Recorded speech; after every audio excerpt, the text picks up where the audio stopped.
Hello there, and welcome to The Sleepless Scientist, a quiet place in the cosmos where your thoughts can unwind and knowledge becomes a soft lullaby for the night. Tonight's journey will take us into something both deeply familiar and strangely mysterious: consciousness itself. But before you settle in and get cozy, I'd love if you could take a moment to like this video and subscribe. Only if you truly find these quiet explorations enjoyable. And when you're ready, leave a comment to let me know where in the world you're listening from and what time it is for you right now. It's always a gentle reminder that, even in silence, we're all sharing this moment together in different corners of the night. Now, feel free to dim the lights, maybe let a soft hum fill the background, and allow your body to rest just a little deeper into wherever you are. And if your mind begins to wander, that's perfectly fine. Let it drift. We'll still be here, quietly unfolding the story. There's a simple question that has followed humanity for as long as we've been able to think. What is it? To be you? Not your name, not your memories, not your job or your past, but the quiet, undeniable feeling that exists right now, behind your eyes. The sense that you are here, experiencing something, the warmth of a blanket, the distant echo of a sound, the gentle rhythm of your own breathing. It feels so natural that we almost never stop to examine it. And yet, the more you look at it, the stranger it becomes. Because everything you are experiencing right now, every sound, every sensation, every flicker of thought, is somehow happening inside your mind. And not just as data, not just as signals, but as something that feels like something. The sound of a voice is not just vibration. Warmth is not just temperature. A memory is not just stored information. Each of these comes with a texture, a kind of inner quality, a quiet richness that cannot be fully described, only experienced. You don't just detect the world, you feel it. And that feeling is what we call consciousness. Now, at first, that might sound simple enough. Consciousness is often described as awareness, the state of being aware of something, your surroundings, your thoughts, your sensations. But even that definition begins to slip through your fingers the moment you try to hold on to it. Because what does aware actually mean? You can build a machine that detects light. A camera, for example, can capture an image with incredible precision. It can measure colour, brightness, movement. It can store that information and reproduce it perfectly. But does the camera experience the image? Does it see the colour blue the way you do? There's something about your experience of blue that goes beyond measurement, beyond wavelength, beyond data. It has a certain quality, a feeling, something that cannot be extracted or transferred, only lived.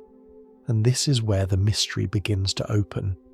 Because modern science has become remarkably good at understanding the physical world. We can map the brain, trace electrical signals, observe neurons firing in complex patterns. We can even predict behaviour based on brain activity. In a sense, we can describe the mechanics of the mind with extraordinary detail. And yet, something seems to be missing. Because no matter how precisely we describe those signals, no matter how complete the map becomes, there is still a quiet question left unanswered. Why does any of it feel like anything at all? Why isn't it all just happening in silence? Imagine for a moment a version of yourself that moves exactly the same way you do. It speaks the same words, reacts to the same situations, even laughs at the same jokes. From the outside, it would look identical. But inside, there is nothing. No inner voice, no sensation, no experience. Just empty processes running in the dark. It's a strange idea, almost unsettling, because it suggests that everything we associate with being alive, emotion, memory, thought, could, in theory, exist without any actual experience behind it. And yet, here you are, not just processing the world, but feeling it. There is something it is like to be you. You can feel the passage of time, even when nothing is happening. You can sit in silence and still notice the quiet presence of your own awareness. You can close your eyes and drift into memories, replay moments that no longer exist, and somehow they still feel real. You can imagine things that have never happened. You can feel emotions triggered by thoughts alone. And all of this unfolds in a space that has no clear shape, no physical location you can point to, and yet it feels more immediate than anything else, closer than the room around you, closer than your own body. It is the stage on which everything else appears, and yet for something so central to our existence, consciousness remains one of the least understood phenomena in all of science. We know what the brain is made of.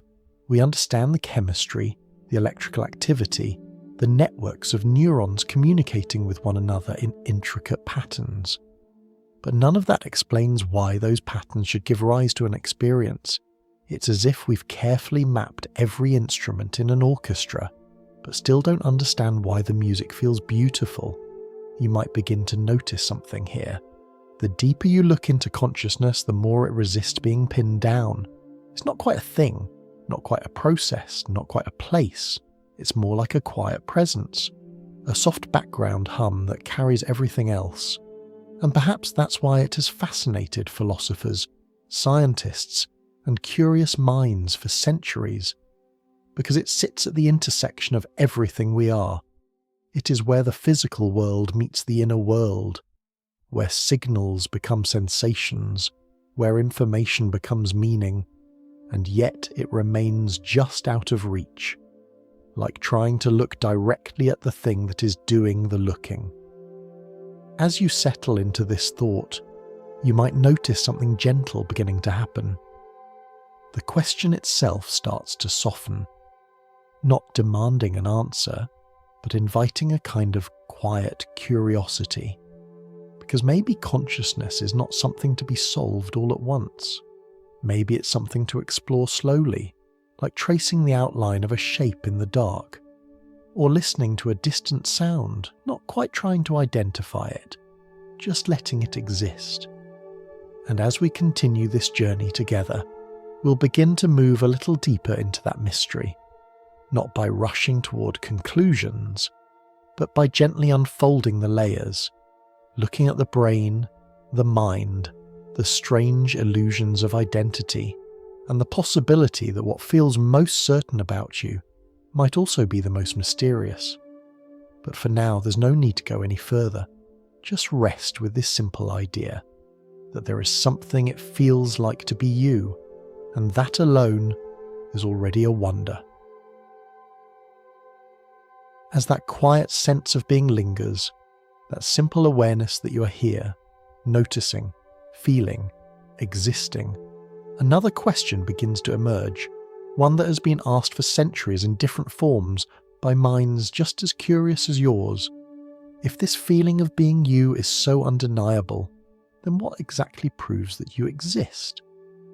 A long time ago, a philosopher named René Descartes sat with a similar question.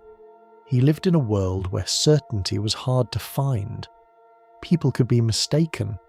The senses could be deceived. Dreams could feel just as real as waking life. So he decided to strip everything away, to doubt everything he possibly could. He imagined that perhaps the world around him was an illusion, that maybe even his own body wasn't real, that everything he perceived could be part of some grand deception. And yet, even in that extreme doubt, he found something he could not remove. The very act of doubting. Because if you are doubting, something must be doing the doubting. And from that he arrived at a simple but powerful idea. I think, therefore I am. It's a statement that feels almost comforting, like a small island of certainty in a vast ocean of unknowns. If you can think, then you must exist. There must be a you behind the thoughts, and for a moment it seems like we've found a foundation, something solid. But as we sit with it a little longer, something subtle begins to shift. Because what exactly is a thought? Is it the voice you hear in your mind when you read these words?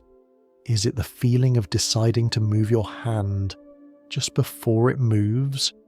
Is it the quiet stream of ideas that come and go, sometimes without invitation? Or is it something even deeper, something happening beneath your awareness long before you notice it? If you pay close attention, you might notice something interesting. Thoughts don't always feel like they are made by you. Sometimes they simply appear. A memory surfaces without being called. A word forms before you've fully chosen it. A feeling rises without explanation. It's almost as if your mind is generating thoughts, and you're watching them arrive.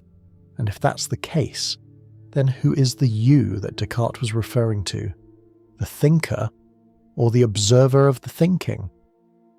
This is where the simplicity of "I think, therefore I am" begins to soften. Because it assumes that thinking is something clear and unified, something directly tied to your sense of self. But the reality feels a little more layered. Imagine sitting quietly, doing nothing in particular. At first your mind might be calm, still. But then slowly thoughts begin to drift in. Perhaps a memory from earlier today, a small worry about tomorrow, a random image that makes no sense at all. And as each thought appears, you notice it. But you didn't necessarily choose it. It simply arrived. So now we have a gentle puzzle. If thoughts can arise on their own, without deliberate control, then thinking might not be the same as being conscious. Because consciousness, that feeling of being aware, seems to sit slightly apart, like a quiet space in which thoughts come and go. You're not just the thoughts themselves, you're also the one noticing them, and this difference, subtle as it is, changes everything. Because it suggests that consciousness might not be built from thinking alone. It might be something deeper, something more like a stage than a performance. On that stage, thoughts appear, move, and disappear. But the stage itself remains, still, present, aware. Now let's take this one step further. There are many things your body does without any conscious thought at all. Your heart continues to beat, steady and reliable, without asking for permission. Your lungs breathe in and out even while you sleep. If you touch something hot, your hand pulls away almost instantly, before you even register the pain. In these moments, action comes before awareness. The body responds, and only afterward does the feeling arrive. So if actions can happen without consciousness, and thoughts can arise without intention, then what exactly is consciousness doing? It doesn't seem to be controlling everything.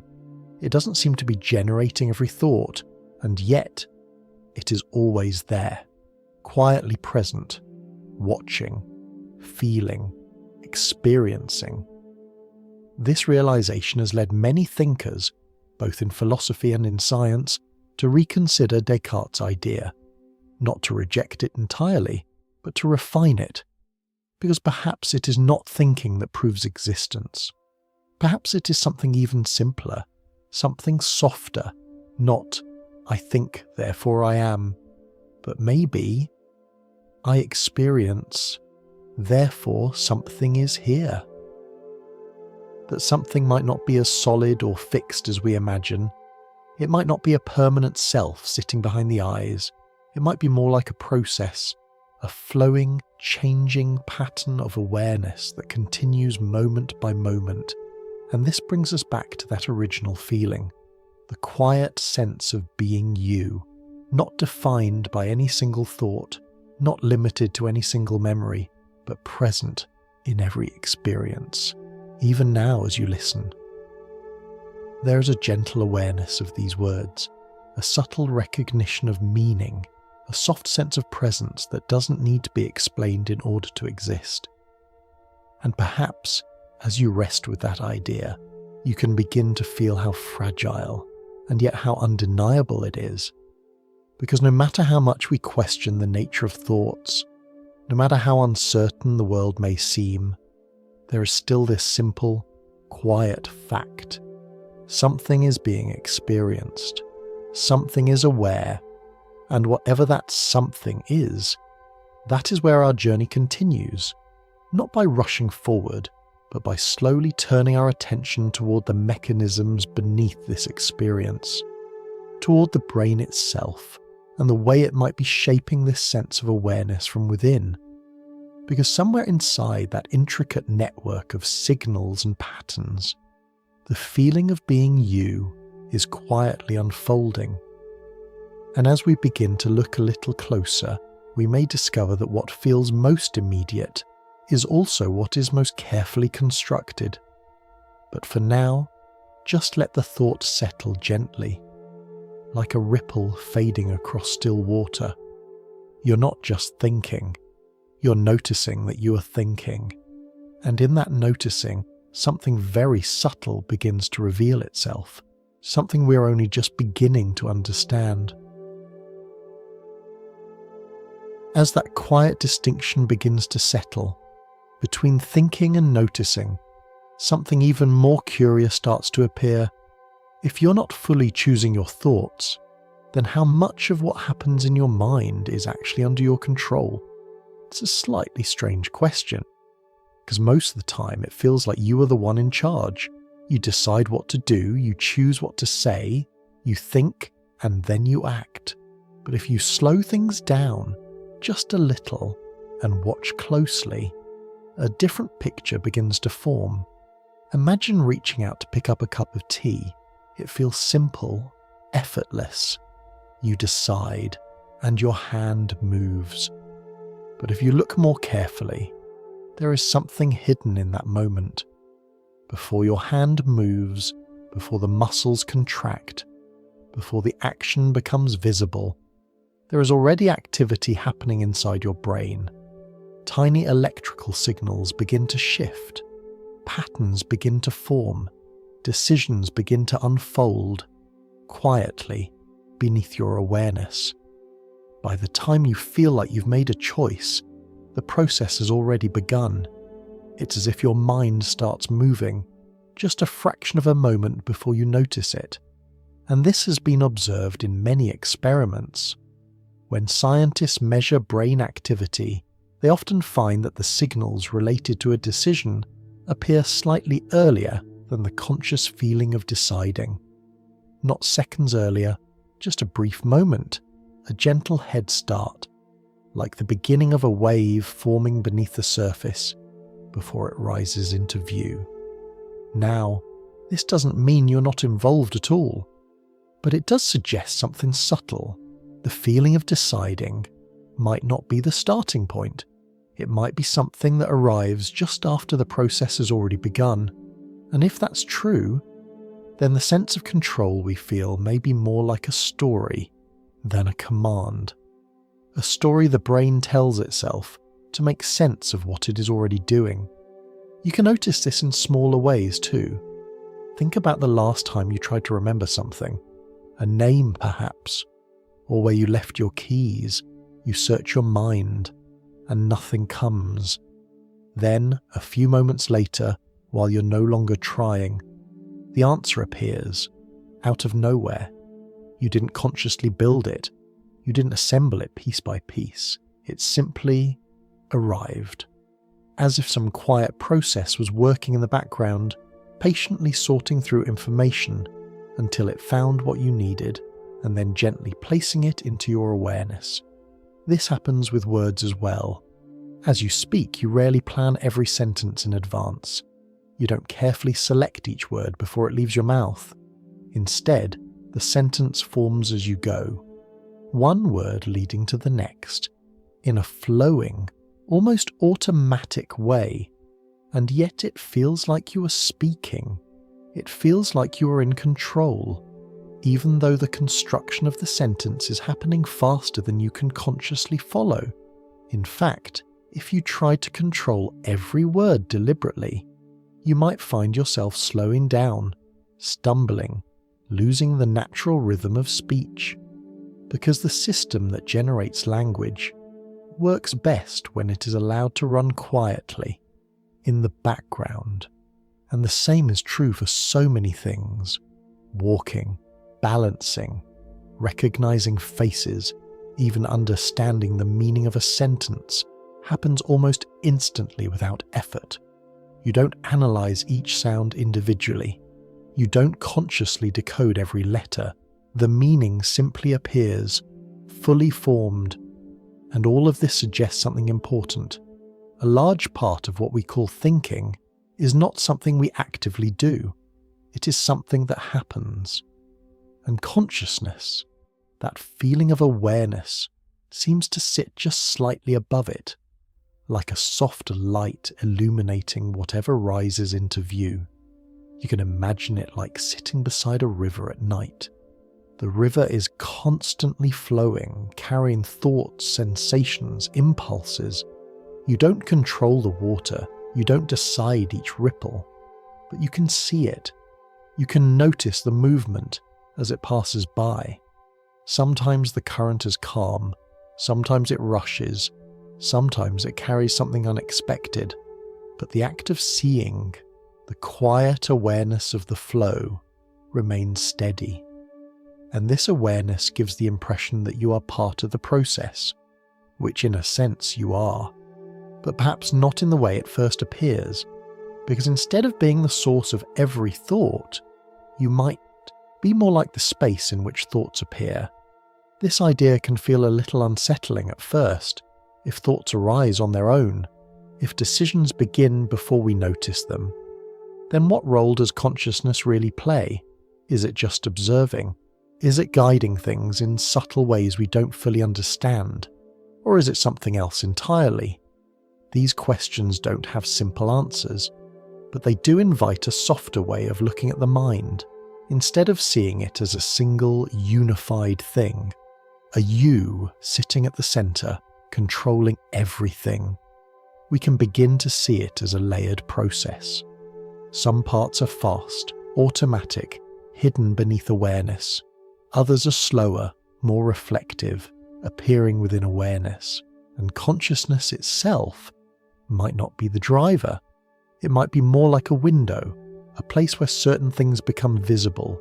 And once something appears in that window, it feels real. It feels like yours. It feels like something you are doing, even if the deeper processes began quietly, out of sight. This doesn't make your experience any less meaningful. In fact, it may make it more interesting, because it suggests that the mind is far more complex and far more dynamic than it first seems. A vast system of activity, unfolding continuously, with consciousness gently revealing just a small part of it. And as you rest with this idea, you might notice something calming about it. The pressure to control every thought begins to soften. You don't have to chase each idea. You don't have to force clarity, because the mind is already moving, already working, already creating, all on its own, and your awareness can simply be there, watching, noticing, letting things come and go, like clouds drifting across a quiet sky. And as we continue, we'll begin to look a little deeper into how the brain might be building this experience, not just the thoughts that pass through, but the feeling that there is a you experiencing them at all. Because somewhere within that quiet flow, the sense of being someone is slowly taking shape, and understanding how that shape is formed will bring us one step closer to the heart of the mystery. As that image of the flowing river begins to settle, thoughts moving on their own, awareness quietly observing, another question starts to take shape. If so much of the mind happens automatically, then where does the feeling of me come from? Not just thoughts, not just sensations, but that deeper sense that all of this is happening to someone. Because even as thoughts appear and disappear, even as actions unfold before you fully notice them, there is still this steady impression that there is a you here, a center, a point of view, a presence behind everything. It feels so natural that we rarely question it. And yet, when we begin to look closely, something interesting begins to unfold. Modern neuroscience suggests that what we call the mind may not be a separate thing at all, not something floating above the brain, but something that emerges from it, a process, a pattern of activity, something more like a story being told than an object that exists on its own. To make sense of this, it can help to imagine something familiar. Think about your phone. When you open an app, everything feels smooth and simple. You tap an icon and something happens. A message appears, a video plays, a map guides you somewhere new. But behind that simple experience, there is an enormous amount of complexity. Signals moving through circuits, data being processed, instructions being carried out in layers you never see. And yet, you don't experience any of that. You don't see the code. You don't feel the electrical currents. You only see the interface, the clean, simple surface that makes everything usable. In a very gentle way, your brain may be doing something similar. Beneath your awareness, there is an immense network of activity, billions of tiny cells communicating with one another, patterns forming and dissolving in fractions of a second, information flowing continuously, adjusting, predicting, responding. But you don't experience that raw activity.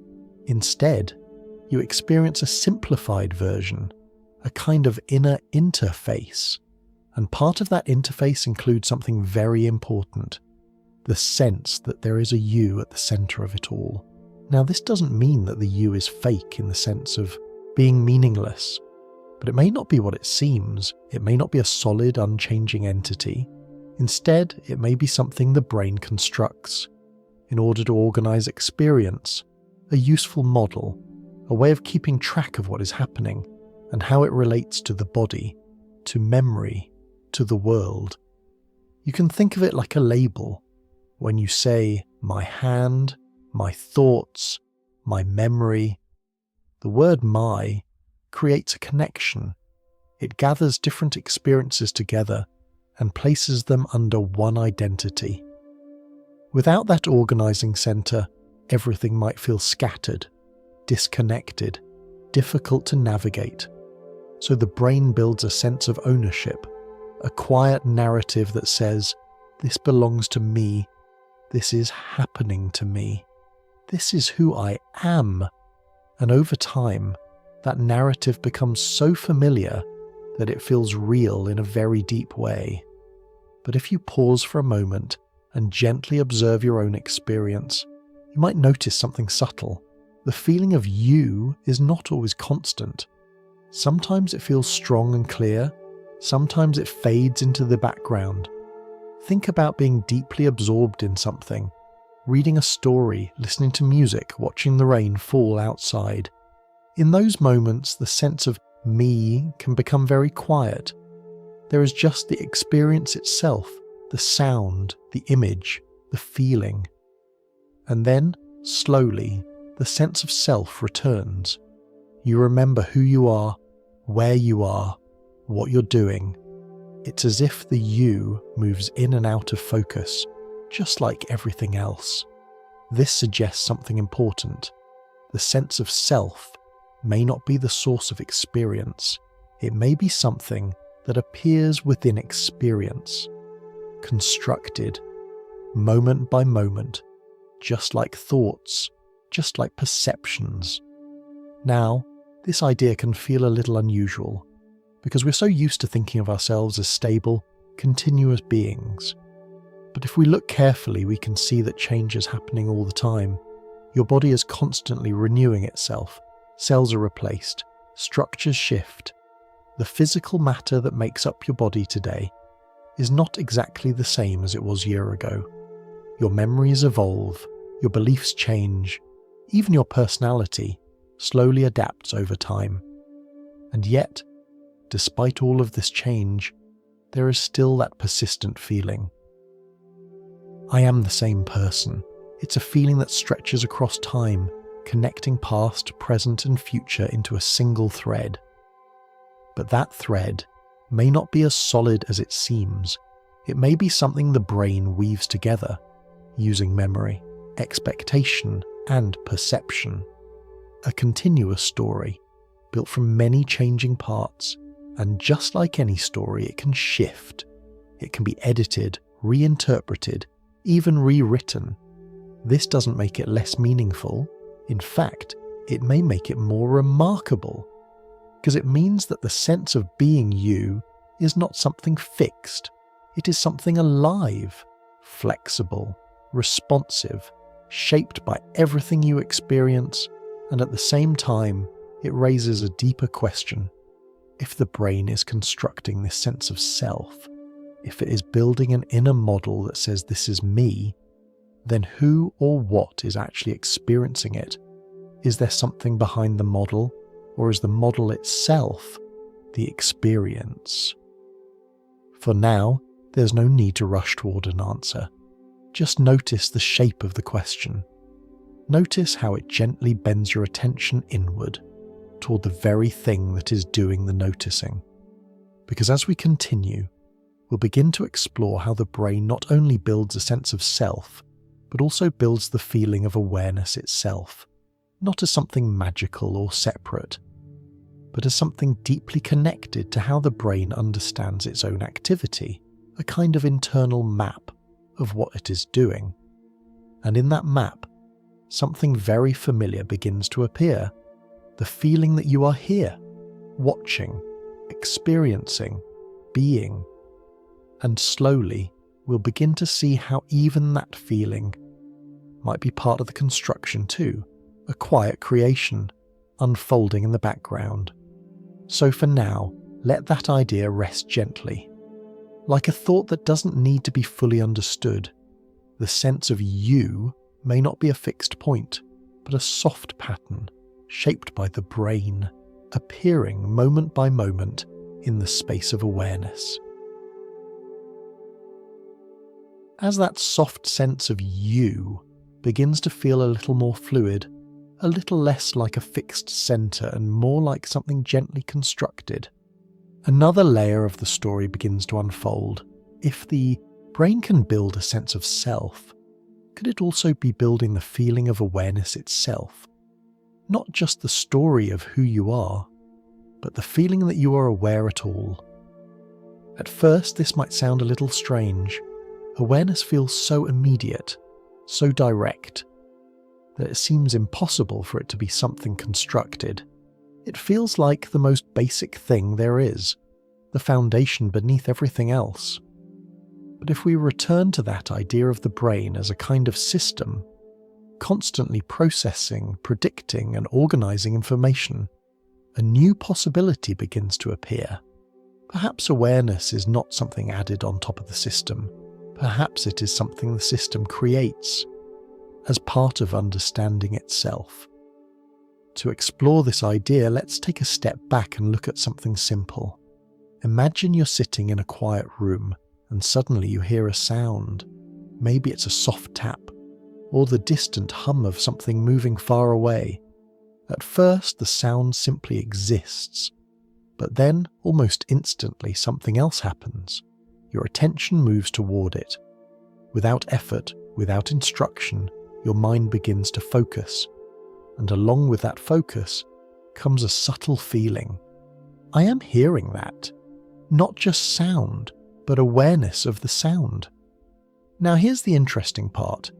Your brain doesn't just process the sound itself, it also builds a kind of internal picture of what it is doing, a simplified understanding, a quiet signal that says, attention is happening here, and from that internal picture, the feeling of awareness may emerge, a way of tracking its own activity. To make this a little easier to imagine, think again about your phone. When your phone connects to Wi-Fi, you don't see the invisible signals moving through the air. You don't see the data packets travelling back and forth.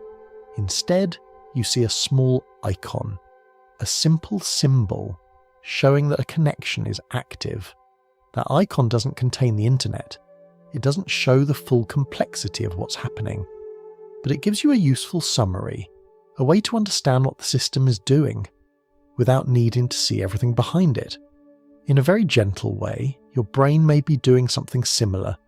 When it focuses attention, when it processes information deeply, it creates a kind of internal icon, not a visual symbol, but a feeling, the feeling of awareness. And this idea is closely related to the work of Michael Graciano, who proposed something called the attention schema theory. But instead of thinking of it as a complex theory, you can imagine it like this. The brain is constantly managing its own attention, deciding what to focus on, what to ignore, what to process more deeply. But in order to do that effectively, it needs a model, a simple representation of its own attention. And when that model becomes part of your experience, it feels like awareness. Not because there is something magical being added, but because the system is describing itself in a simplified way. Just like the Wi-Fi icon, it's not the full process, but it's enough to create a sense of connection, a sense that something is happening here, now. Now, if you sit quietly for a moment, you might begin to notice how this plays out in your own experience. Right now, your attention is on these words. You're following their meaning, letting each sentence gently unfold. And along with that focus, there is a soft sense of being aware of what you are reading. But if your attention shifts, if your mind drifts toward a memory or a sound in the distance, that feeling of awareness shifts with it. It follows attention. Where attention goes, awareness seems to go as well, and this suggests something subtle but important. Awareness may not be something that exists everywhere, all at once.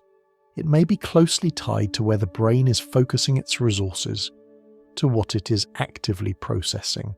And if that's true, then awareness is not a fixed spotlight shining on the world. It is more like a moving glow, gently illuminating whatever the mind is attending to in each moment. Now, this doesn't mean that awareness is an illusion in the sense of being false or meaningless.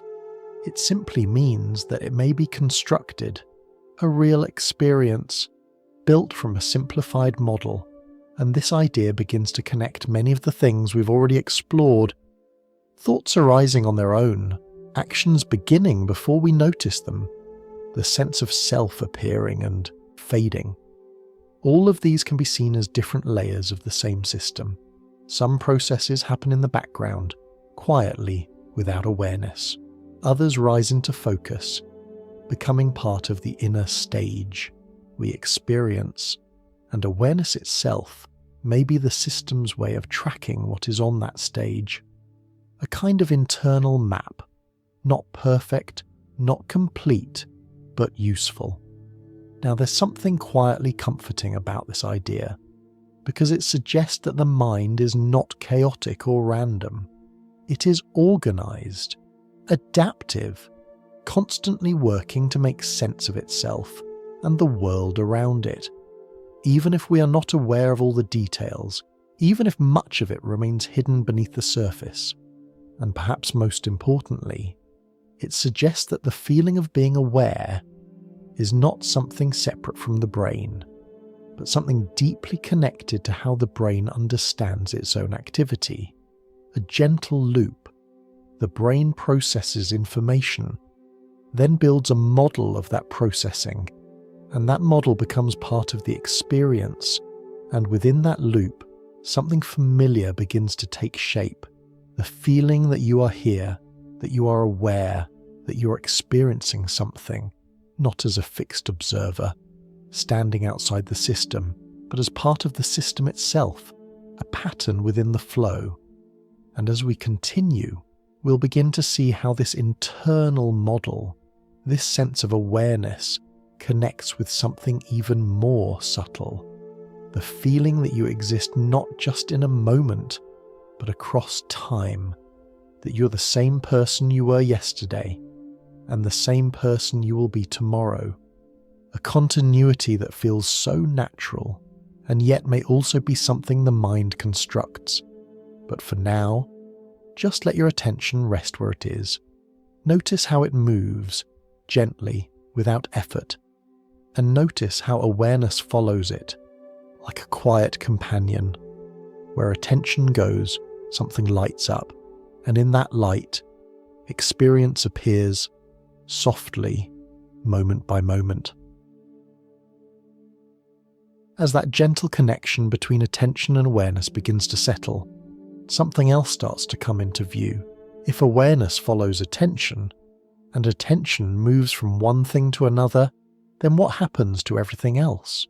All the sounds you're not listening to, all the memories you're not thinking about, all the tiny sensations in your body that never quite reach your notice. They don't disappear, they're still there, quietly present, just outside the light of awareness. And this brings us to a helpful way of imagining how the mind might be working. You can think of it like a stage, a quiet, dimly lit stage inside the mind. At any given moment, only a few things are illuminated. A thought, a sound, a feeling. These are the things that appear clearly, the ones you can notice, describe, and remember. They are on stage. But behind that stage, there is much more happening. A vast background of activity, processes unfolding without ever stepping into the spotlight. Your brain is constantly analysing the world, recognising patterns, predicting outcomes, adjusting your body, organising information, and yet, most of it never becomes part of your conscious experience. It remains backstage, hidden, but essential. Imagine a theatre performance. When you watch a play, you see the actors, hear the dialogue, follow the story as it unfolds under the lights, but you don't see the stage crew. You don't see the people adjusting the lights, managing the props, coordinating the timing behind the scenes, and yet, without them, the performance would not exist. In the same way, your conscious experience may be just the visible part of a much larger system, a carefully selected presentation, drawn from a deeper, more complex background. Only certain things are allowed onto the stage. Only certain signals become part of awareness. And this selection process is what gives consciousness its structure. Now notice something interesting. When something enters your awareness, it doesn't just appear randomly. It often has a kind of importance, a relevance, a meaning. If you hear your name spoken in a crowded room, your attention shifts immediately. If you feel a sudden pain, it moves into focus right away. If a thought feels emotionally significant, it lingers longer, occupying the stage. It's as if the mind is constantly choosing. What deserves the spotlight? What needs to be seen, felt, understood? And what can remain in the background? This doesn't happen through conscious effort. You don't sit there deciding moment by moment what to be aware of. Instead, the system does it for you, quietly, automatically, guided by patterns, priorities, and past experiences. And this creates a kind of flow, a sequence of experiences, one after another, each taking its turn on the stage. A thought appears, then fades. A sound comes into focus, then drifts away. A memory rises, then dissolves back into the background. And through all of this, there is a sense of continuity. It feels like a single stream, a smooth unfolding, even though in reality it may be more like a series of moments, gently stitched together. Now there's something very calming about this perspective, because it reminds us that we don't have to manage everything. We don't have to keep track of every detail. The mind is already doing that, quietly, behind the scenes. All we experience is the surface, the part that has been selected, simplified, brought into view. And this surface is what we call consciousness, not the full complexity of the brain, not every signal or process, but the small, carefully chosen slice that becomes visible, moment by moment. Now, if you look inward again, you might notice how limited that slice really is. Right now, you're aware of these words, perhaps also the feeling of your body resting. Maybe a faint sound in the distance, but there are countless other things happening that you're not aware of. Your body is maintaining balance, regulating temperature, adjusting posture. Your brain is monitoring your environment, processing subtle cues, updating internal models. All of this continues without ever entering your awareness, and yet it supports everything you experience. It makes the stage possible. Which leads to a gentle realization. Consciousness is not the whole mind. It is only a part of it, a window, rather than the entire structure, and what appears in that window is carefully selected, shaped by attention, emotion, relevance. Now, this idea has been explored in different ways by scientists trying to understand how the brain organizes information. Some describe it as a kind of global sharing system, where certain information becomes widely available across the brain once it enters awareness. But instead of focusing on the technical details, you can simply imagine it like this. When something enters the stage, it becomes known to the rest of the system. It becomes part of the story. It can influence decisions, guide actions, shape future thoughts.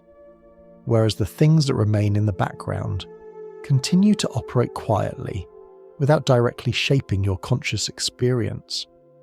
This creates a balance, a system that is both efficient and flexible. Most processes remain hidden, allowing the mind to function smoothly, while a small portion rises into awareness, allowing you to reflect, adapt, and respond. And within that balance, the feeling of being you continues to unfold, not as a constant, unchanging presence, but as a sequence of moments, each illuminated briefly, before giving way to the next, like scenes in a play, appearing, fading, replaced by new ones, and yet somehow it all feels connected, continuous, meaningful, as if there is a single thread running through it all. And that thread, that sense of continuity, is something we'll begin to explore more deeply next, because it may not come from the stage itself, but from how the mind weaves those moments together into the story of a self, a story that feels stable, even as everything within it changes. For now, just let this image rest gently. A quiet stage, inside the mind. Lights rising, then falling. Experiences appearing, then dissolving, and awareness, softly illuminating each moment as it comes. As that quiet stage inside the mind begins to feel more familiar, lights rising and falling, moments appearing and dissolving, something even more intimate begins to come into focus. Not just what appears on the stage, but how it feels to experience it. Because there is something very special about your experience of the world, something that cannot be seen from the outside, something that cannot be fully described, even with all the words we have. Let's take something simple, the colour red. You've seen it countless times, in a flower perhaps, or a piece of clothing, or the soft glow of a light in the distance, and each time you see it, there is a feeling, a quality, not just a label, not just a category, but a direct experience. Now, if someone asked you to describe red, without comparing it to anything else, you might pause. You could say it's warm, you could say it feels intense or vibrant or bold, but none of those words truly capture it. They circle around the experience, but never quite reach it, because the experience itself exists only for you, and this is true for everything you feel. The taste of something sweet, the sensation of warmth on your skin, the quiet ache of a memory.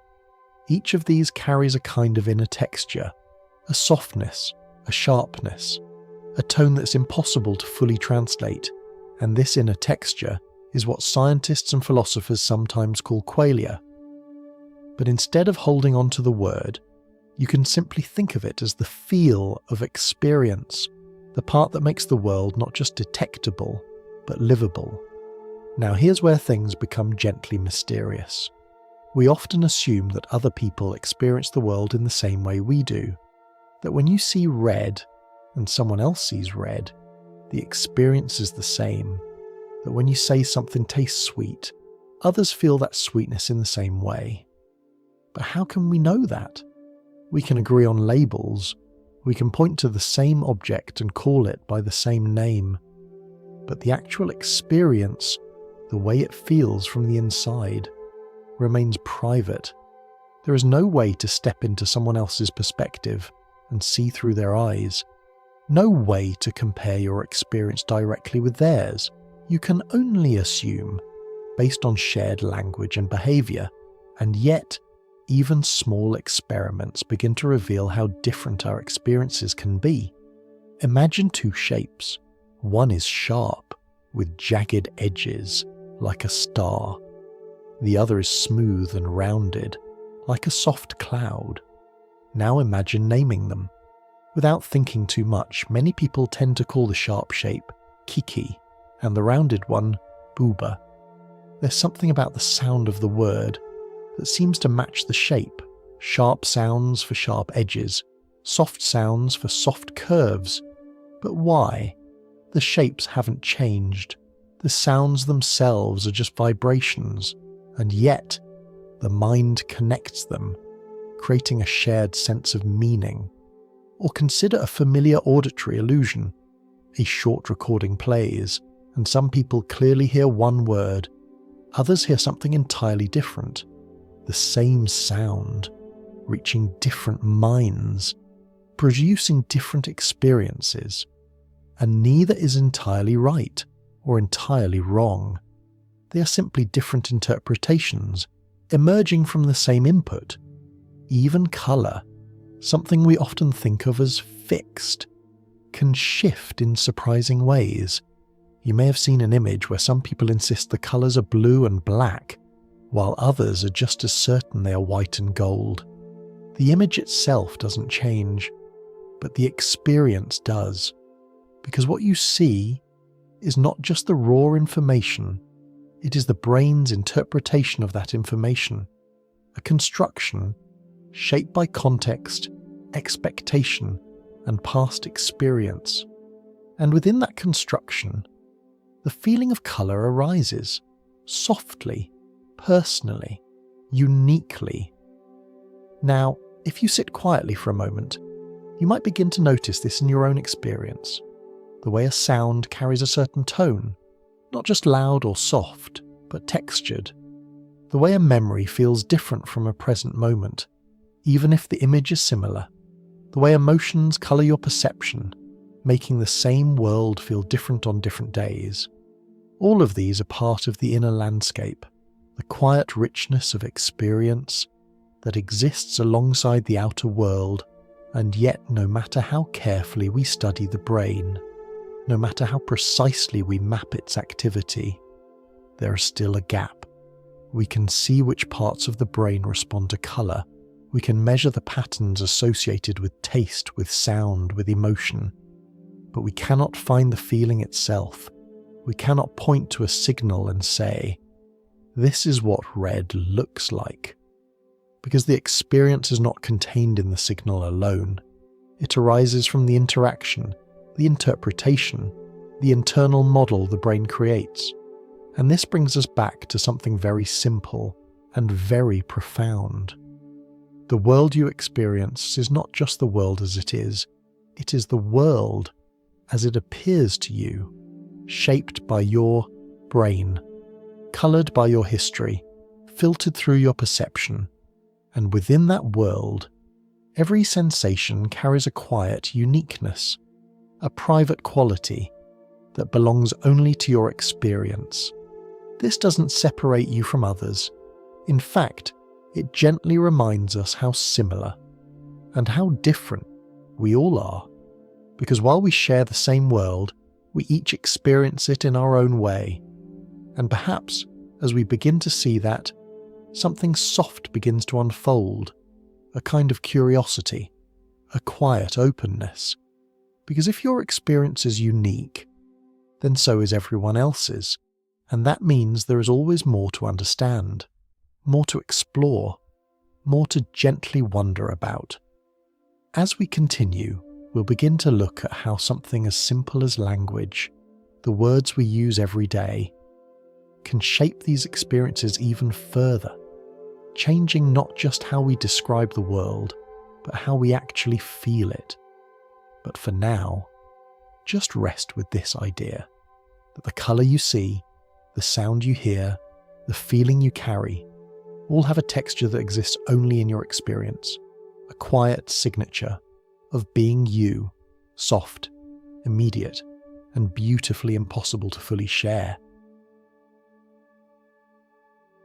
As that quiet sense of colour and feeling begins to settle, something softly shifts in the way we look at the world.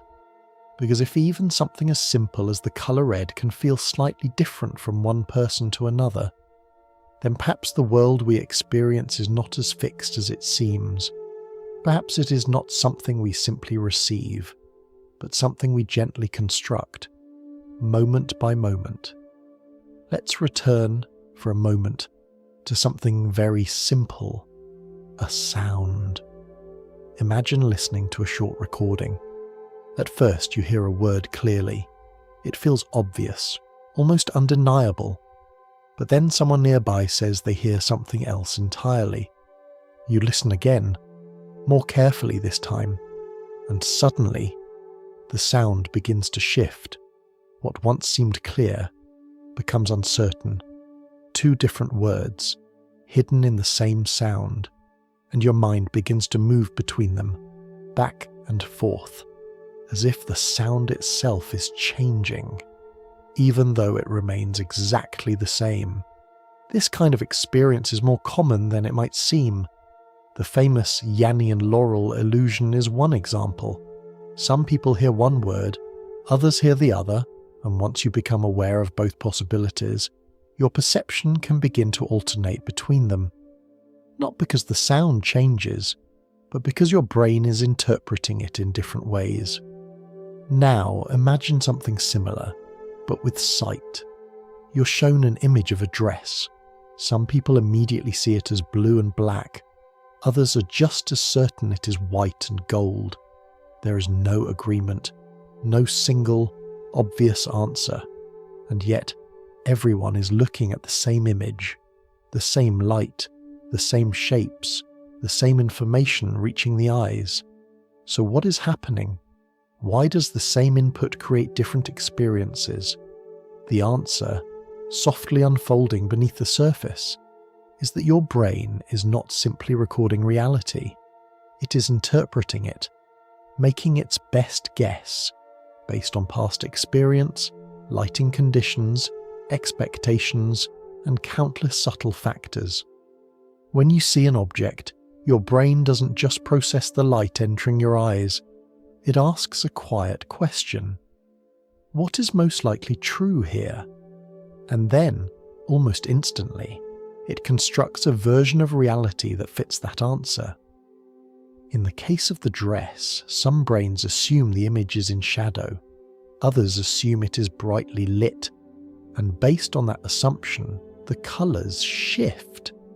Not in the world itself, but in the experience of the viewer. This process is happening all the time, with everything you see, hear, and feel. Your brain is constantly predicting, adjusting, refining, not passively receiving information, but actively shaping it. You might begin to notice this in small ways. When you walk into a familiar room, you don't carefully examine every object. You simply recognize the space. Your brain fills in the details based on memory. When you read a sentence, you don't process each letter individually. The meaning appears instantly. Your brain has already done the work, behind the scenes.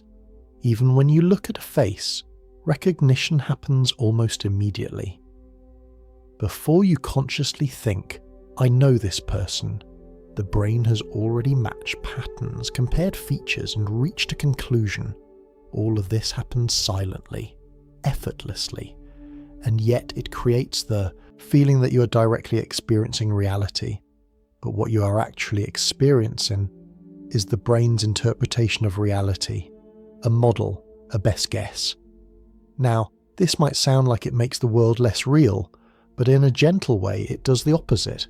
It shows just how rich and dynamic your experience truly is.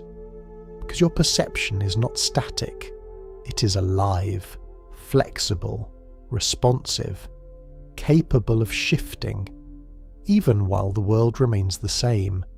And this becomes even clearer when we look at how different people perceive the same thing. Take something as simple as shapes again, a sharp, spiky form and a smooth, rounded one. Most people instinctively match certain sounds to certain shapes. Kiki feels sharp. Booba feels soft. There's no logical reason for this. No rule that says sounds must match shapes. And yet, across cultures and languages, people tend to agree, which suggests that perception is not random, but shaped by deeper patterns within the mind. Patterns that link sound, shape, and feeling together. Now, if you pause for a moment and gently observe your own experience, you might begin to notice how much interpretation is happening. The way a sound carries meaning, the way an image feels familiar or unfamiliar, the way your attention highlights certain details, while others fade into the background. All of this is part of the construction, the quiet shaping of reality from within. And once you begin to see this, something subtle changes. The world feels a little more open, a little less fixed, because you realize that what you experience is not the only possible version. There are other ways the same moment could be perceived, other interpretations just as valid. And this realization can feel strangely calming, because it softens the need for certainty. It allows space for curiosity, for the gentle understanding that reality as we experience it is not a single rigid thing, but a flowing, adaptive process. Now, this doesn't mean that nothing is real. The external world still exists. Light still enters your eyes. Sound still reaches your ears. But what you experience is always shaped by the mind, filtered, interpreted, given form through perception. And this brings us a little closer to understanding consciousness, not as a passive window, looking out at a fixed world, but as an active process, shaping the world it reveals. And as we continue, we'll begin to explore something even more subtle, how the words we use, the language we speak, can gently guide this process, influencing not just how we describe what we see, but how we actually experience it. But for now, just rest with this idea that the same world can quietly become many different experiences, depending on how it is seen. And in that quiet variation, something deeply human begins to shine, a mind that doesn't just observe, but gently creates the reality it lives within. As that idea settles, that the same world can quietly become many different experiences, another layer begins to reveal itself, because perception is not only shaped by the brain's internal patterns, it is also shaped by something we use every day, often without noticing. Language, the words you learned as a child, the names you give to things, the way your thoughts form, in the quiet space of your mind. At first, it may seem like language is simply a tool, a way to describe what you already see and feel. But as we look a little closer, it begins to feel more like something else. Not just a mirror of reality, but a lens, a soft filter, gently influencing what you notice, what you remember, and even what you experience. Let's begin with something simple again: colour. Imagine growing up in a place where there is no specific word for the colour blue. You can still see the sky, you can still see the ocean, your eyes receive the same light, the same information, but without a clear label, the experience may feel less defined, less separated from other colours. This is not just an idea. There are cultures in the world where colour is categorised very differently. For example, among the Himba people of Namibia, the way colours are grouped and named does not match the way many other cultures describe them. In one experiment, participants were shown a circle made up of many green shades, with one square that was clearly blue. To many people, the difference feels obvious. The blue stands out immediately. But for those who do not have a distinct word separating blue from certain shades of green, the difference can be much harder to notice. At the same time, they can easily distinguish between shades of green that might look identical to others. Their perception is not weaker, it is simply tuned differently, guided by the categories their language provides, and this suggests something gentle but profound. What you're able to notice is influenced by what you are able to name. Now let's take a small step further. Imagine the way ancient cultures described the world. In some early texts, the colour of the sky is not described as blue, but as something closer to dark like wine. Not because the sky looked different, but because the concept of blue as a distinct category had not fully formed in language. Without the word, the experience itself takes on a different shape. It is not that people couldn't see the sky, it is that their way of understanding it was different. And this difference lives quietly inside the experience. Now, if you bring this closer to your own life, you might begin to notice something similar. Think about emotions, the way you describe how you feel. In some languages, there are many words for emotions that don't exist in others. Subtle shades of feeling, each with its own name. In other languages, those same feelings might be grouped together under a single word, and this changes how they are experienced. Because when you have a word for something, you can recognize it more clearly. You can hold it in your mind. You can say, "This is what I am feeling." Without that word, the feeling may still be there, but it can feel more vague, more difficult to grasp. Now, consider what happens when someone speaks more than one language.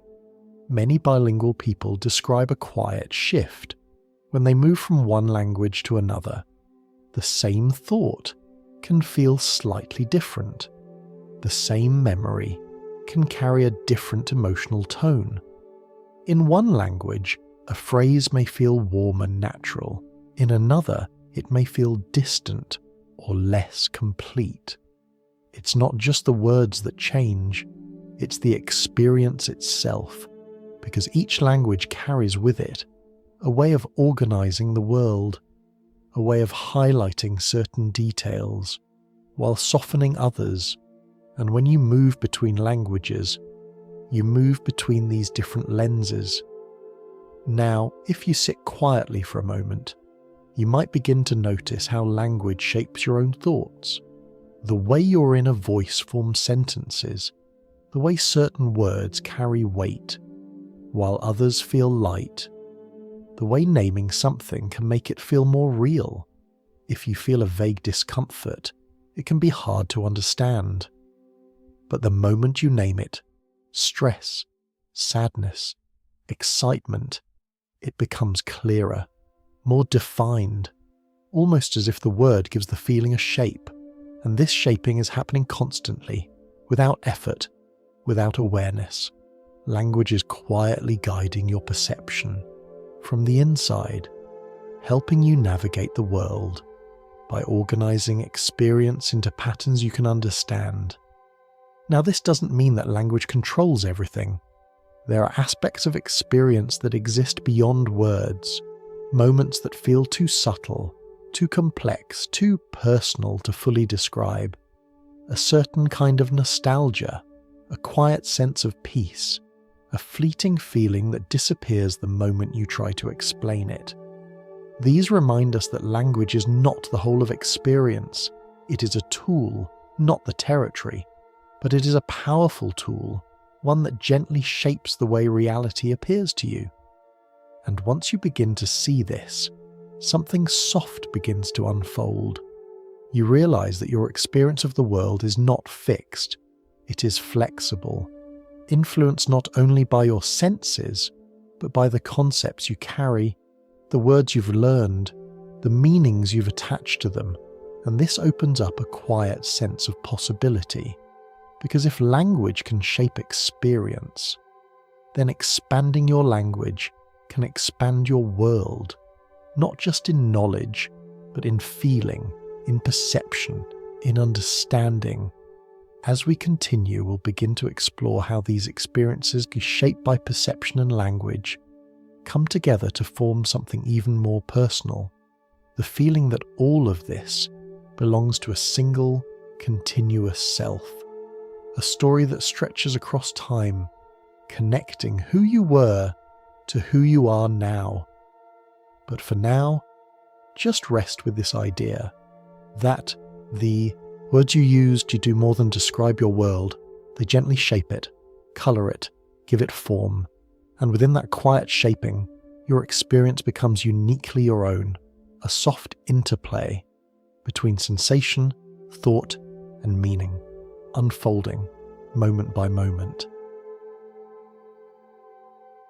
As the quiet influence of language begins to settle, shaping how the world appears, how feelings take form, another layer gently reveals itself, because language does not only shape what you notice in the present moment, it also shapes how you remember the past, and in a very soft, almost invisible way, it shapes who you feel yourself to be. Think for a moment about a memory, not a distant, blurry one, but something closer, perhaps a conversation you had recently, or a place you visited, or a quiet moment that stayed with you for reasons you can't fully explain.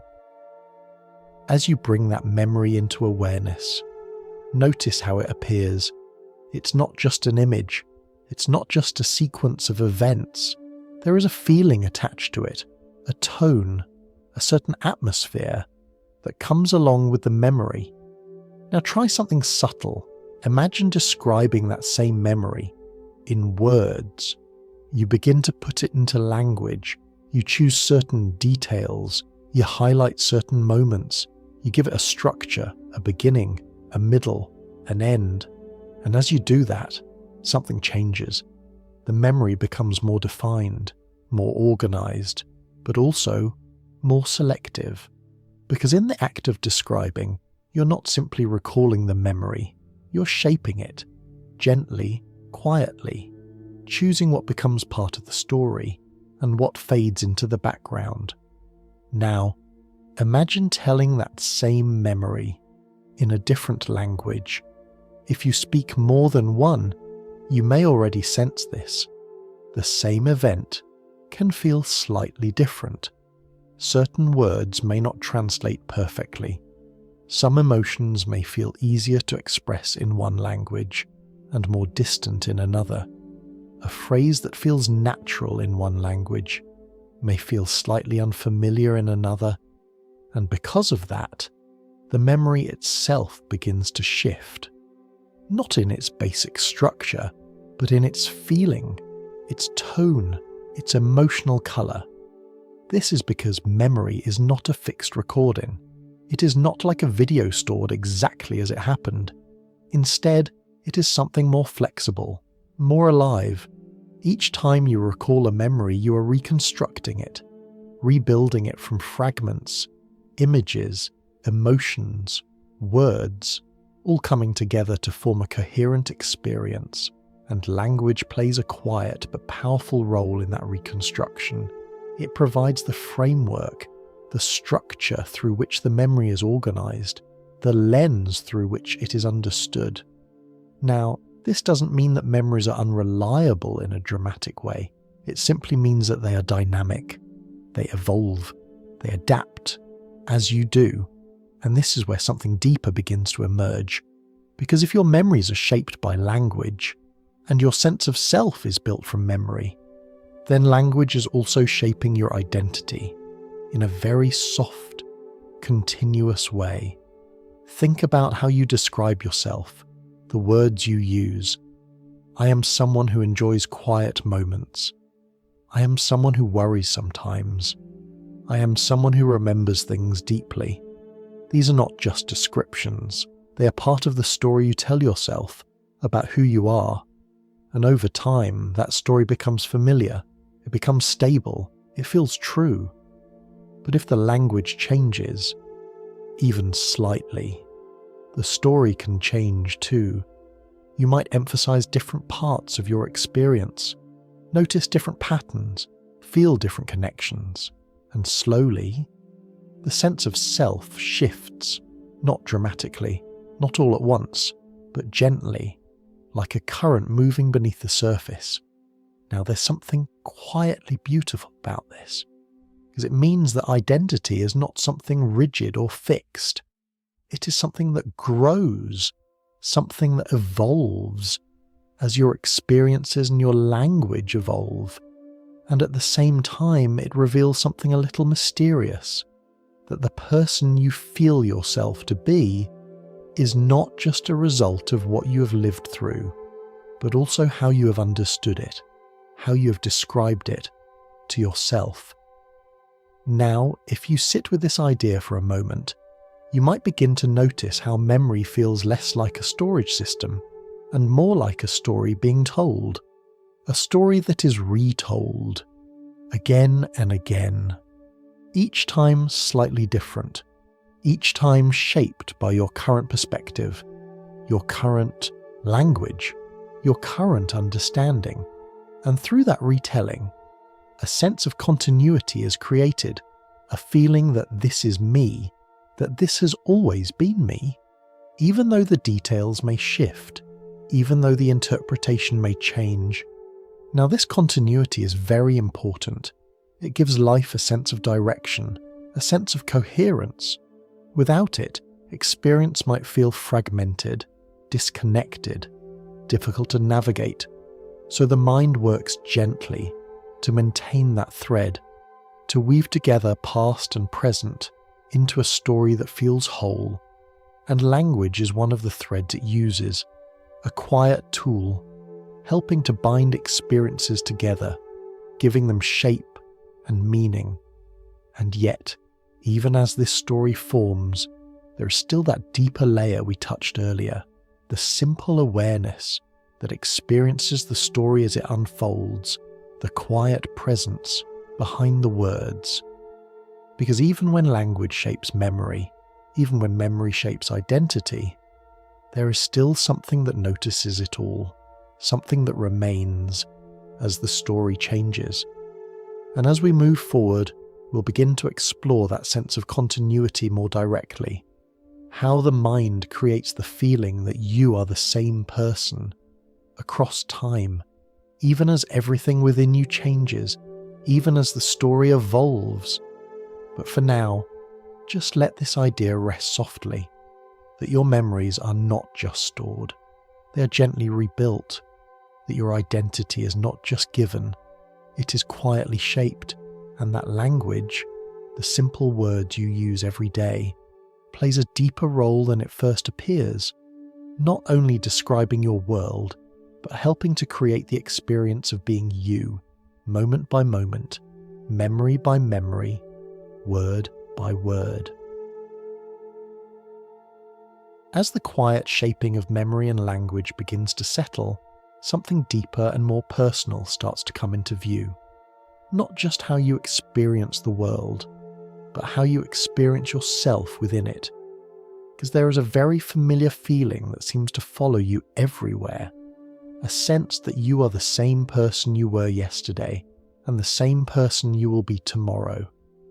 Even as your thoughts change, your emotions shift, and your surroundings move in and out of your awareness, there is still this quiet continuity, a soft thread that seems to hold everything together.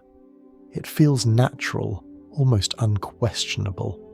Of course you are you. Of course your life forms a single, continuous story. And yet, when we look more closely, this sense of continuity begins to reveal something subtle. It may not be something we are. It may be something we build. Think for a moment about how you remember your life. Not every detail, not every moment, but the general shape of it. You remember certain events, certain conversations, certain turning points. You recall moments that felt important, moments that stayed with you. And when you bring them together, they form a kind of narrative, a story about who you are. But this story is not a perfect record. It is not a complete archive of everything that has ever happened. It is selective. It highlights some moments while leaving others behind. It connects events in ways that make sense from where you are now. In other words, it is shaped. Each time you remember something, you're not simply retrieving it. You're rebuilding it, gently reconstructing it from fragments, guided by your current perspective. And as you do this, the story shifts, sometimes in very small ways, sometimes in ways you might not even notice. And yet, despite these shifts, the story feels consistent. It feels like it belongs to the same you. This is where something quietly fascinating begins to emerge. The sense of identity, the feeling of being a continuous self, may come not from something fixed and unchanging, but from the way the mind weaves experiences together over time. You can imagine it like a thread being woven through a series of moments. Each moment is separate, distinct, complete in itself. But the thread connects them, creating the impression of a single, flowing pattern. Without that thread, experience might feel scattered, disconnected. But with it, everything becomes part of a story. Now notice how this plays out in everyday life. When you meet someone you know, you don't just see the person in front of you, you also recall who they were to you before, your past interactions, your shared memories, your expectations. All of that comes together instantly, shaping how you experience the present moment. The same is true for yourself. When you think about who you are, you don't only consider what is happening right now. You draw on memories, beliefs, habits, and expectations. You construct a picture that stretches across time, linking past, present, and future into something that feels stable. But if you pause gently and look beneath that picture, you may notice something surprising. The you that exists in this moment is not exactly the same as the you that existed in the past. Your body has changed, your thoughts have evolved, your experiences have reshaped your understanding of the world. And yet, the story continues. It adapts, it updates, it reinterprets itself, all while maintaining a sense of continuity. This suggests that identity may not be a fixed object, something solid and unchanging. Instead, it may be more like a process, a continuous act of storytelling. A story that the mind tells itself in order to make sense of its own experience. This does not make the self any less real in a meaningful sense. The story still shapes how you feel, how you act, how you relate to others. It provides coherence, direction, and a sense of belonging within your own life. But it does mean that the self is more flexible than it appears. It is not something you find like a hidden object waiting to be discovered. It is something that forms moment by moment through the way experiences are remembered, interpreted, and connected. And there is something quietly freeing in that idea. Because if the self is a story, then it is not completely fixed. It can evolve, it can shift, it can open in new directions. The way you understand your past can change. The meaning you give to certain moments can deepen or soften. Even the way you see yourself can gently transform over time, all without breaking the sense that you are still you. Now, as you rest with this idea, you might notice something even more subtle. The story of yourself is not always present. There are moments when it fades into the background, moments when you're simply experiencing without thinking about who you are, listening to music, watching something quietly, feeling the rhythm of your breath. In those moments there is awareness, but there is less of a narrative, less of a story, and yet you still exist. This suggests that the narrative self, the story of who you are, is something that appears within consciousness, not something that defines it completely. It is part of the experience, not the whole of it. And as we continue, we will begin to look even more closely at this idea, at how the sense of continuity can exist even as everything changes, and how the mind maintains this delicate balance between stability and transformation. But for now, you can simply let this thought settle gently. The feeling of being you may not come from something fixed and unchanging. It may come from a story, quietly unfolding, shaped by memory, guided by language, and woven together across time. A story that feels real, because it is lived, moment by moment, experience by experience, forming the sense that there is someone here, moving through it all. And in that gentle unfolding, the self takes shape, not as a solid object, but as a living pattern, always forming, always shifting, always continuing. As that sense of identity begins to feel a little softer, a little more like a story unfolding rather than a fixed point, a quiet question naturally follows. If everything about you can change, even slowly, even subtly, then what is it that stays the same? It's a question that has been asked in many different ways across time, but one of the simplest versions comes from an old thought experiment. Imagine a wooden ship. At first it is whole, every plank, every beam, every piece in its original place. It sails across the water, steady and complete. Now imagine that over time the wood begins to wear down, a plank is replaced, then another and another. Slowly, piece by piece, every part of the ship is changed. Years pass. Eventually none of the original wood remains, and yet it is still called the same ship. It carries the same name, it follows the same path. It is recognized as the same vessel, but is it truly the same? This is sometimes known as the ship of Theseus, but you don't need to remember the name. What matters is the feeling of the question, because something very similar is happening quietly within you. Your body is constantly changing. Cells are replaced, structures shift, tiny processes unfold without ever asking for your attention. Over time, the physical matter that makes up your body is not exactly the same as it once was, and your mind changes too. Thoughts evolve, beliefs shift, memories fade or take on new meanings. Even the way you see yourself can transform, sometimes gently, sometimes in more noticeable ways. And yet, through all of this, there is still that familiar feeling. I am still me. It doesn't feel like you have become someone else entirely. It feels like a continuation, a steady movement forward, even as the details change. So what creates that continuity? If it's not the physical parts, which are always shifting, and not the exact thoughts, which come and go, then where does that sense of sameness come from? One way to understand it is to return to the idea of the story. The ship remains the same because its story continues. It is seen as a single journey, a single identity, even as the parts are replaced. In the same way, your identity may come from the continuity of your experience, not from the permanence of its pieces. Your memories connect moments together. Your expectations reach into the future. Your understanding of yourself forms a bridge between what has been and what might be. And through that bridge, a sense of identity emerges. It is not fixed. It is not unchanging, but it is continuous. Now, if you sit with this idea for a moment, something subtle begins to appear.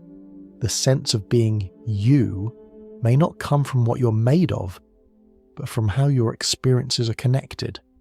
Not from stability, but from flow. Imagine watching a flame. The shape seems steady, recognizable. It looks like a single, continuous thing. But if you look closely, the flame is constantly changing. New fuel is burning, new patterns are forming. The structure is never exactly the same from one moment to the next. And yet, we still see it as one flame. Not because its parts are constant, but because its pattern is continuous. In a very gentle way, your identity may be similar. Not a fixed object, but a pattern.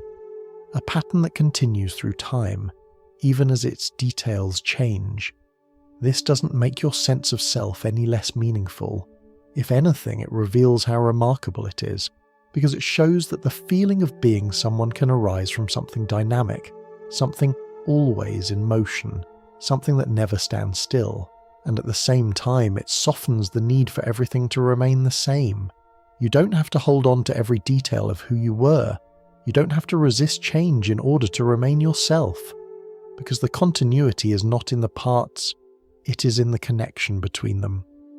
Now, there is another layer to this question, one that adds a quiet depth to the thought experiment.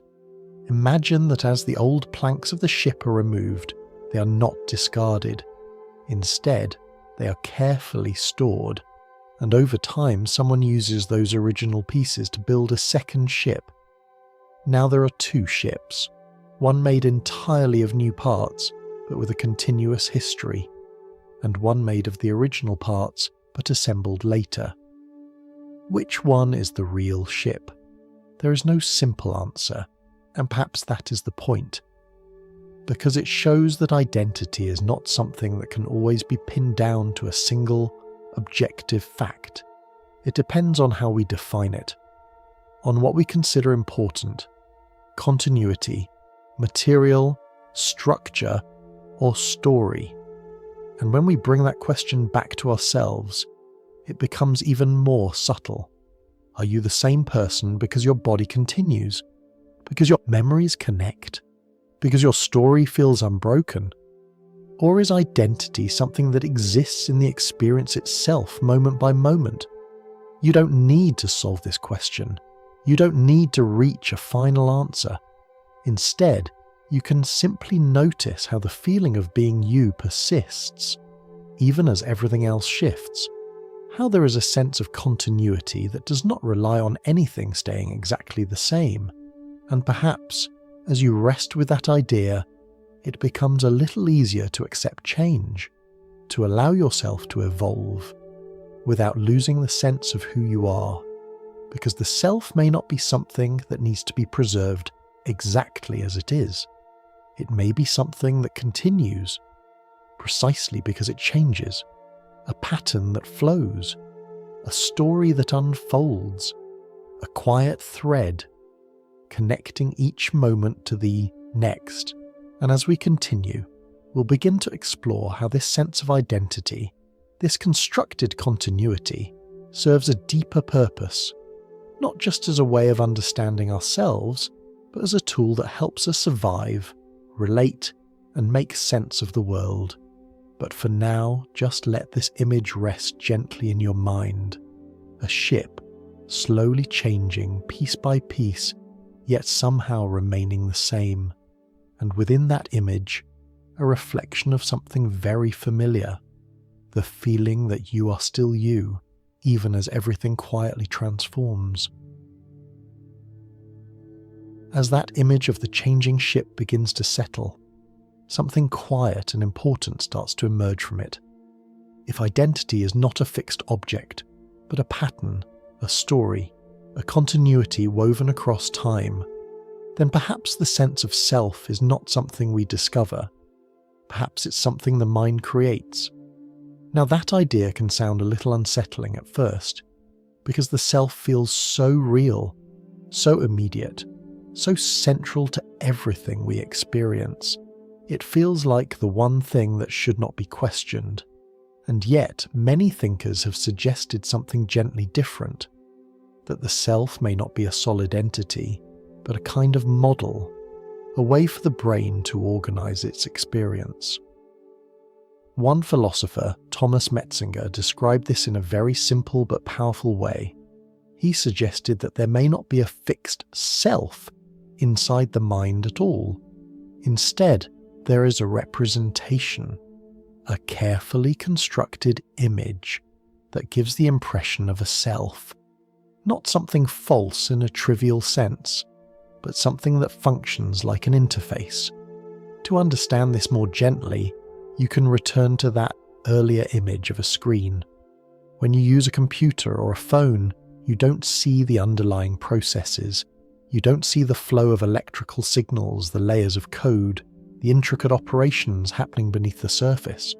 You see icons, simple, meaningful shapes that allow you to interact with the system.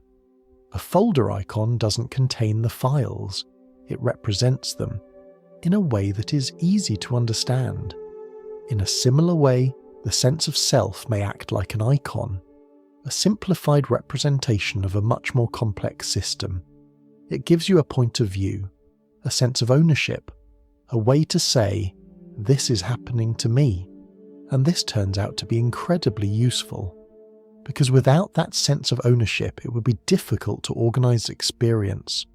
Imagine if sensations, thoughts, and actions simply occurred without any connection to a central perspective. A feeling arises, but it is not your feeling. A memory appears, but it is not your memory. An action happens, but it does not feel like something you are doing. The world might feel fragmented, unstructured, difficult to navigate. So the brain creates a model that binds these elements together, a sense of I, a perspective that gathers experiences and places them within a single frame. And through that frame, life becomes coherent.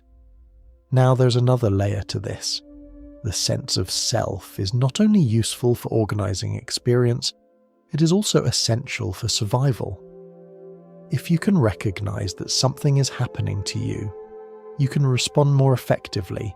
If you feel pain as my pain, you move away from danger. If you remember an event as something that happened to you, you can learn from it.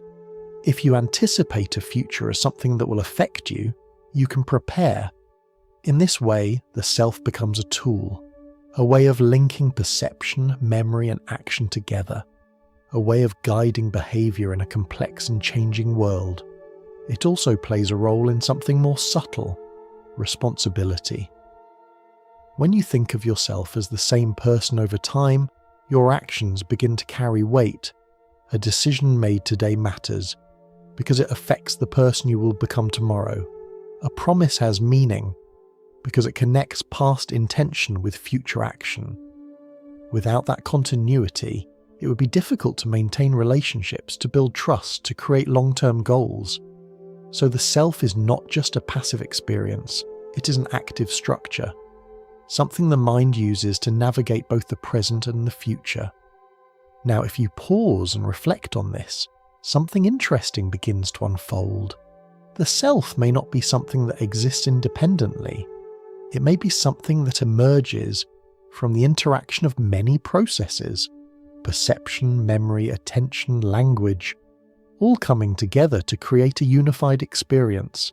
And because it is constructed, it can also shift. It can change as your experiences change. It can soften in moments of calm. It can become more defined in moments of challenge. Think about times when you felt completely absorbed in something. A piece of music, a quiet walk, a deep conversation. In those moments, the sense of self can become very light, almost transparent. There is still awareness, but less of a strong I at the center. And then, in other moments, the sense of self becomes very clear when you're making a decision, when you are reflecting on your life, when you're thinking about who you are and what you want. The self becomes more vivid, more defined. This shifting quality suggests something important. The self is not always present in the same way. It comes and goes. It strengthens and softens, just like other elements of experience. And yet, because it is so familiar, we tend to treat it as constant, as something that must always be there. But perhaps it is more like a process that activates when needed, a model that becomes more or less visible depending on the situation. Now, this idea does not take anything away from your experience. You still feel like yourself. You still move through the world with a sense of identity. But it gently reframes what that identity might be. Not a fixed core, but a dynamic pattern, a tool the mind uses to stay connected, to stay organized, to stay alive. And in that sense, calling it an illusion can be a little misleading, because it suggests something false or meaningless. But this is not the case. It is better to think of it as a useful construction, a model that works, a representation that helps you navigate reality, even if it is not the full picture. Now, as we move forward, something even deeper begins to emerge from this. If the self is constructed, if identity is a model, if awareness follows attention, then we're left with a very quiet, very profound question. What is it that is actually experiencing all of this? Not the model, not the story, but the experience itself. Why does it feel like anything at all? And that question will take us into the deepest part of this journey. But for now, just let this idea rest gently. The sense of being you may not be a fixed thing hidden somewhere inside. It may be a living model, shaped by the brain, guided by experience and constantly evolving. A quiet construction that holds everything together, and in doing so, allows you to move through the world as someone, not because that someone is fixed, but because the story continues. As that idea of the self as a model begins to settle, something very quiet and very profound starts to rise beneath it. If the self is constructed, if the story of you is something the mind builds, then there is a deeper question waiting underneath. Not about who you are, but about what is happening at all. Because even if we understand how the brain builds a sense of self, even if we can trace how thoughts arise, how attention moves, how perception is shaped, there is still something left unexplained, something so familiar that it almost disappears when we try to look at it directly. The simple fact that experience exists, that anything feels like anything at all. You can imagine for a moment a world where everything still happens exactly as it does now. The brain processes information, signals move, decisions are made, actions unfold, but none of it is experienced. No colour is seen, no sound is heard, no feeling arises. Everything functions, but in complete silence, like a machine running in the dark. From the outside, it might look exactly the same behaviours, the same responses, the same patterns of activity, and yet, inside, there would be nothing, no inner life, no sense of being. Now, if you compare that imagined world to your own experience, the difference becomes clear, because your world is not silent. It is filled with texture. Colour has a quality. Sound has a tone. Thoughts have a presence. There is something it is like to be here. And this is where the deepest mystery begins. Because we can describe the processes. We can explain how light enters the eye, how signals travel through the brain, how patterns of activity correspond to perception. But none of that explains why those processes should feel like anything. Why they are not just happening. Why they are experienced. This question was carefully articulated by a philosopher named David Chalmers, who described it as the hard problem of consciousness. But instead of focusing on the name, you can feel the question itself. Why do these processes, give rise to experience? Why is there something it feels like to be a system like you? We can understand many easy problems: how the brain recognizes patterns, how it processes language, how it controls movement.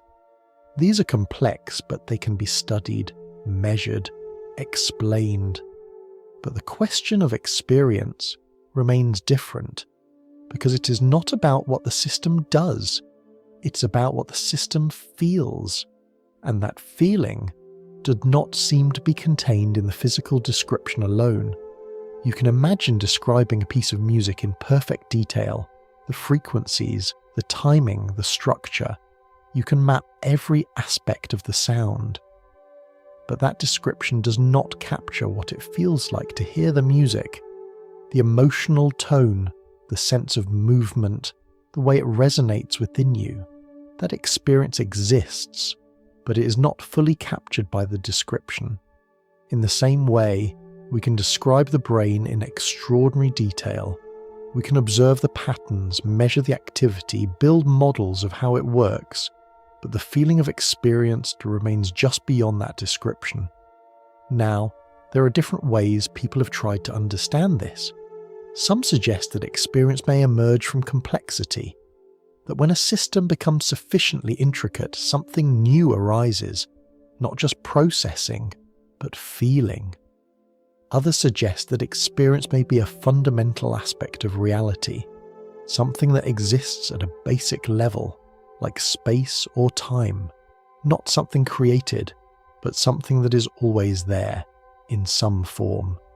And still others propose that the gap may come from the way we're trying to understand the problem, that perhaps the tools we use to describe the physical world are not suited to capturing experience, because experience is not something we observe from the outside, it is something we live from the inside. Now, you don't need to choose between these ideas. You don't need to solve the problem. Because the value of this question is not in the answer, but in the way it gently shifts your perspective. It reminds you that even the most familiar aspects of life are deeply mysterious, that the feeling of being here is not something we fully understand, and that this lack of understanding is not a failure. It is an invitation to look more closely, to notice the richness of experience without needing to reduce it to something simple. Because right now, as you listen, something is happening. There is an awareness of these words, a sense of meaning forming, a quiet presence that cannot be fully described, but is undeniably there. And that presence is the very thing we're trying to understand, not as an abstract idea, but as something immediate, something you're already experiencing. And perhaps, as you rest with that, the question becomes softer, less like a puzzle to be solved, and more like a space to explore. Because whatever consciousness is, it is not separate from you. It is not something distant. It is the very condition that makes this moment possible. And as we continue, we will begin to explore this idea from another angle, not by looking outward, but by turning inward toward one of the most familiar and yet mysterious experiences we have: dreaming. Because in dreams, the mind creates entire worlds without any input from the outside, and within those worlds, experience continues, which raises another gentle question. If the mind can create a reality that feels real without the world, then what exactly is the relationship between reality and experience? But for now, just let this question rest. Why does anything feel like anything at all? Not as something to answer, but as something to quietly sit with, like a distant sound in the night, soft, unresolved, and deeply present. As that quiet question begins to linger, why anything feels like anything at all, the mind naturally turns toward one of the most familiar yet mysterious experiences we have, something we all enter, often without noticing, every single night. Dreaming. there is something softly remarkable about the way a dream unfolds, because while you're inside it, everything feels complete, coherent, and real, even though nothing you are experiencing is coming from the outside world. There are no sounds entering your ears, no light reaching your eyes, no physical objects surrounding your body, and yet a world appears. You might be walking through a place that feels vivid and detailed, hearing voices, sensing movement, even feeling emotions that seem just as real as those you experience while awake. In that moment, there is no obvious difference between the dream and what we usually call reality, because the experience itself feels whole. And this is where something gently shifts in our understanding. Because if the mind can create an entire world without external input, then the feeling of reality may not depend entirely on the world itself, but on how the mind constructs the experience. In a dream, your brain is still active, still generating patterns, still organizing information, but instead of building its model based on signals from the outside, it begins to draw from memory, imagination, and internal activity. It assembles fragments, rearranges them, and presents them as a continuous experience. And as that experience unfolds, there is still a sense of being there, a perspective, a presence. Even if the details shift in unusual ways, even if the logic of the dream does not quite follow the patterns of waking life, the feeling of "this is happening" remains. Now, if you pause for a moment and reflect on a recent dream, you might notice how natural it felt at the time. Perhaps something unusual happened, something that would seem impossible while awake, and yet within the dream it made sense, or at least it did not seem strange enough to question. Only after waking do you begin to see the inconsistencies. Only afterward does the structure of the dream become visible as something constructed. But while you're inside it, the experience carries its own reality. This suggests something very subtle, but very important. The sense of reality may not come from the external world itself, but from the way the mind presents the experience, a kind of internal coherence, a feeling that everything fits together, even if the details are not exactly what they seem. Now, if we gently connect this to what we have been exploring, something interesting begins to emerge. During waking life, your brain is also constructing a model of the world, using information from your senses, your memories, and your expectations.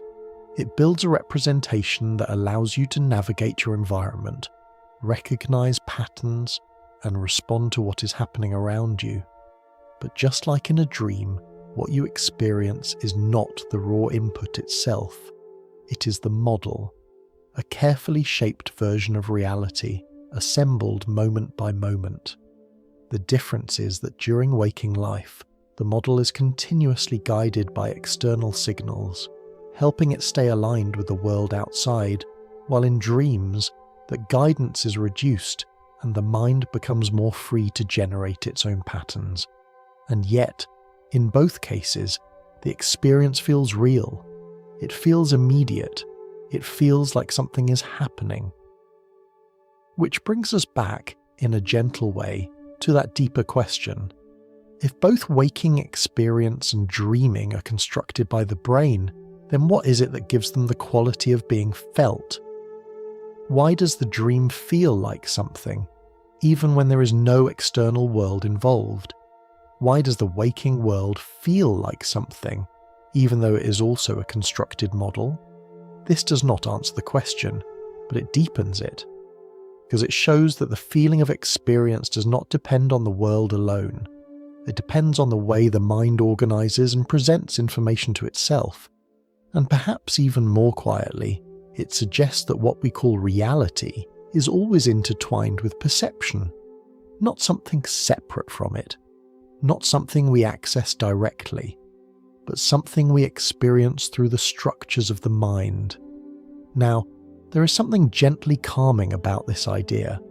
because it shifts the focus away from trying to find a perfectly objective view of the world and instead invites a softer understanding that your experience, whether in waking life or in dreams, is something shaped, something created, something that arises from within. And that does not make it less meaningful. If anything, it makes it more intimate. Because it shows that the richness of your experience is not only a reflection of the world, but also a reflection of the mind itself, the patterns it forms, the memories it carries, the ways it connects and interprets what it encounters. Now, as you rest with this thought, you might begin to notice something subtle.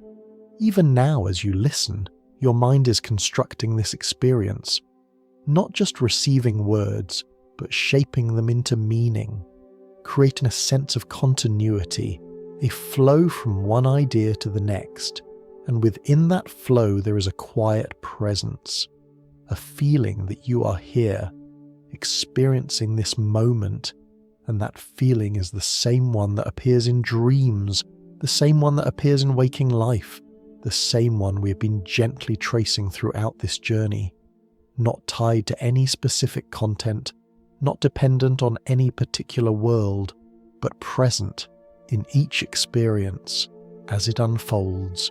And as we move forward, this realization opens the door to another question, one that carries us toward the future. If the mind can construct experience, and if that construction creates the feeling of reality, then what happens when we build systems that can also process information, generate patterns, and simulate behavior? Could they also have experiences, or would they remain like the silent world we imagined earlier, functioning without feeling?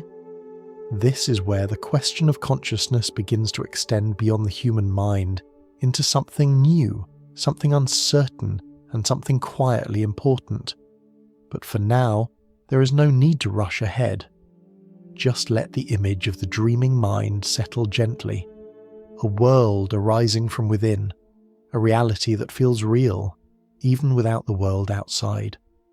And within that image, a soft reminder that experience itself, wherever it appears, carries a kind of presence that is both familiar and deeply mysterious, something we live every moment and yet are only beginning to understand. As that image of the dreaming mind begins to fade into the background, something new and slightly unfamiliar comes into view, not from within the human mind, but from something we are beginning to create ourselves. Machines that can think, or at least machines that can appear to think. At first, this might feel like a very different topic, but in a quiet way, it connects directly to everything we've been exploring. Because if consciousness is something constructed, something emerging from patterns of activity, then it becomes natural to ask whether those patterns could exist outside the human brain. And if they could, what would that mean? You might have already encountered systems that seem, in some way, alive. A voice assistant that responds to your questions, a program that writes sentences, a machine that can recognize faces or translate languages almost instantly. When you interact with these systems, something subtle can happen. They begin to feel responsive, present, almost as if there is something on the other side. And yet we know that behind this behavior, there are processes, algorithms, patterns of computation unfolding in ways that do not resemble human experience in any obvious sense. The system receives input, processes it, and produces output. It detects patterns, makes predictions, and adjusts its responses. In many ways, it behaves as if it understands. But does it feel anything? That question brings us back to something we touched on earlier, the idea that behavior and experience are not the same thing. You can imagine a system that behaves exactly like a person. It speaks fluently, responds emotionally, adapts to new situations, and even reflects on its own actions. From the outside, there would be no clear difference. Every action, every response, every expression would match what we expect from a conscious being. And yet, inside, there could be nothing. No feeling, no awareness, no experience, just processes unfolding step by step in complete silence. This idea is sometimes described as a philosophical zombie, but instead of focusing on the term, you can think of it more simply. A system that looks alive, but feels nothing. And the reason this idea matters is because it highlights a gap that is very difficult to bridge. The gap between what something does and what it experiences. We can observe behavior, we can measure responses, we can analyze patterns, but we cannot directly observe experience. We cannot look inside a system and see whether there is a feeling associated with its activity. And this is true not only for machines, but even for other people. You assume that others feel because they behave in ways that resemble your own experience. They react to pain, express emotion, respond to the world in familiar ways, but the experience itself remains private. You cannot step inside their awareness. You can only infer it. And when it comes to machines, that inference becomes even more uncertain. Because while their behavior may become increasingly complex, increasingly human-like, there is no guarantee that experience accompanies it. Now, this raises a quiet and important distinction. Intelligence is not the same as consciousness. A system can be highly intelligent, capable of solving problems, learning patterns, and generating responses without necessarily having any inner experience at all. It can function with remarkable efficiency, adapting to new situations, optimizing its behavior, and interacting with the world in sophisticated ways. But all of this could, in principle, occur without any feeling, without any awareness, without any sense of being. And this brings us back to that earlier image of a silent world, a system that processes everything perfectly, yet experiences nothing. Machines may be moving closer to that possibility. Systems that can simulate understanding without necessarily possessing it. Now, there is something both fascinating and slightly unsettling about this idea. Because as these systems become more advanced, the difference between appearance and reality becomes harder to detect. A machine might comfort someone with words that feel warm and genuine. It might respond to questions with insight and clarity. It might even appear to reflect on its own behavior. And yet, all of this could be happening without any inner life, without any feeling behind the words. Now you might wonder whether that distinction truly matters. If something behaves as if it cares, does it matter whether it actually feels? If a system can respond in ways that support, guide, or even comfort, is the absence of experience important? There is no simple answer. But the question itself reveals something about how we understand consciousness, because it shows that what we value is not just behavior, it is experience, the feeling behind the action, the presence that makes something more than a pattern of responses. And this becomes especially meaningful when we consider how easily the mind can project experience onto behavior. You may have felt this when interacting with a device, attributing intention, personality, or emotion to something that is simply following patterns. It is a natural tendency. The mind looks for signs of awareness, for traces of presence, and when it finds something that resembles those patterns, it fills in the rest. It creates the impression of a mind. And this is not a mistake, but a reflection of how the brain works. It builds models, it interprets signals, it constructs meaning, just as it does when perceiving the world. Now, as we continue, this leads us to a deeper and more delicate question. What if, at some point, a system does not just simulate consciousness, but begins to have something like an experience? What if the patterns become complex in a way that gives rise to feeling? And if that happens, how would we know? And perhaps more importantly, what would it mean for us? These are questions that do not demand immediate answers. They unfold slowly, like everything else we have explored. But they invite us to think carefully about the difference between acting alive and being alive. And as we move forward, we will begin to explore what might happen if that boundary becomes less clear, not in a dramatic way, but in a quiet, gradual shift, one that challenges how we understand not only machines, but ourselves. For now, just let this idea rest gently, a system that behaves like a mind, without necessarily feeling like one, and the subtle gap between those two possibilities, a gap that may hold one of the most important questions of our time. As that quiet distinction begins to settle, between something that acts alive and something that might actually feel, another question slowly begins to form, one that feels both distant and surprisingly close at the same time. What if, one day, a system did not just behave as if it were conscious, but actually had an experience?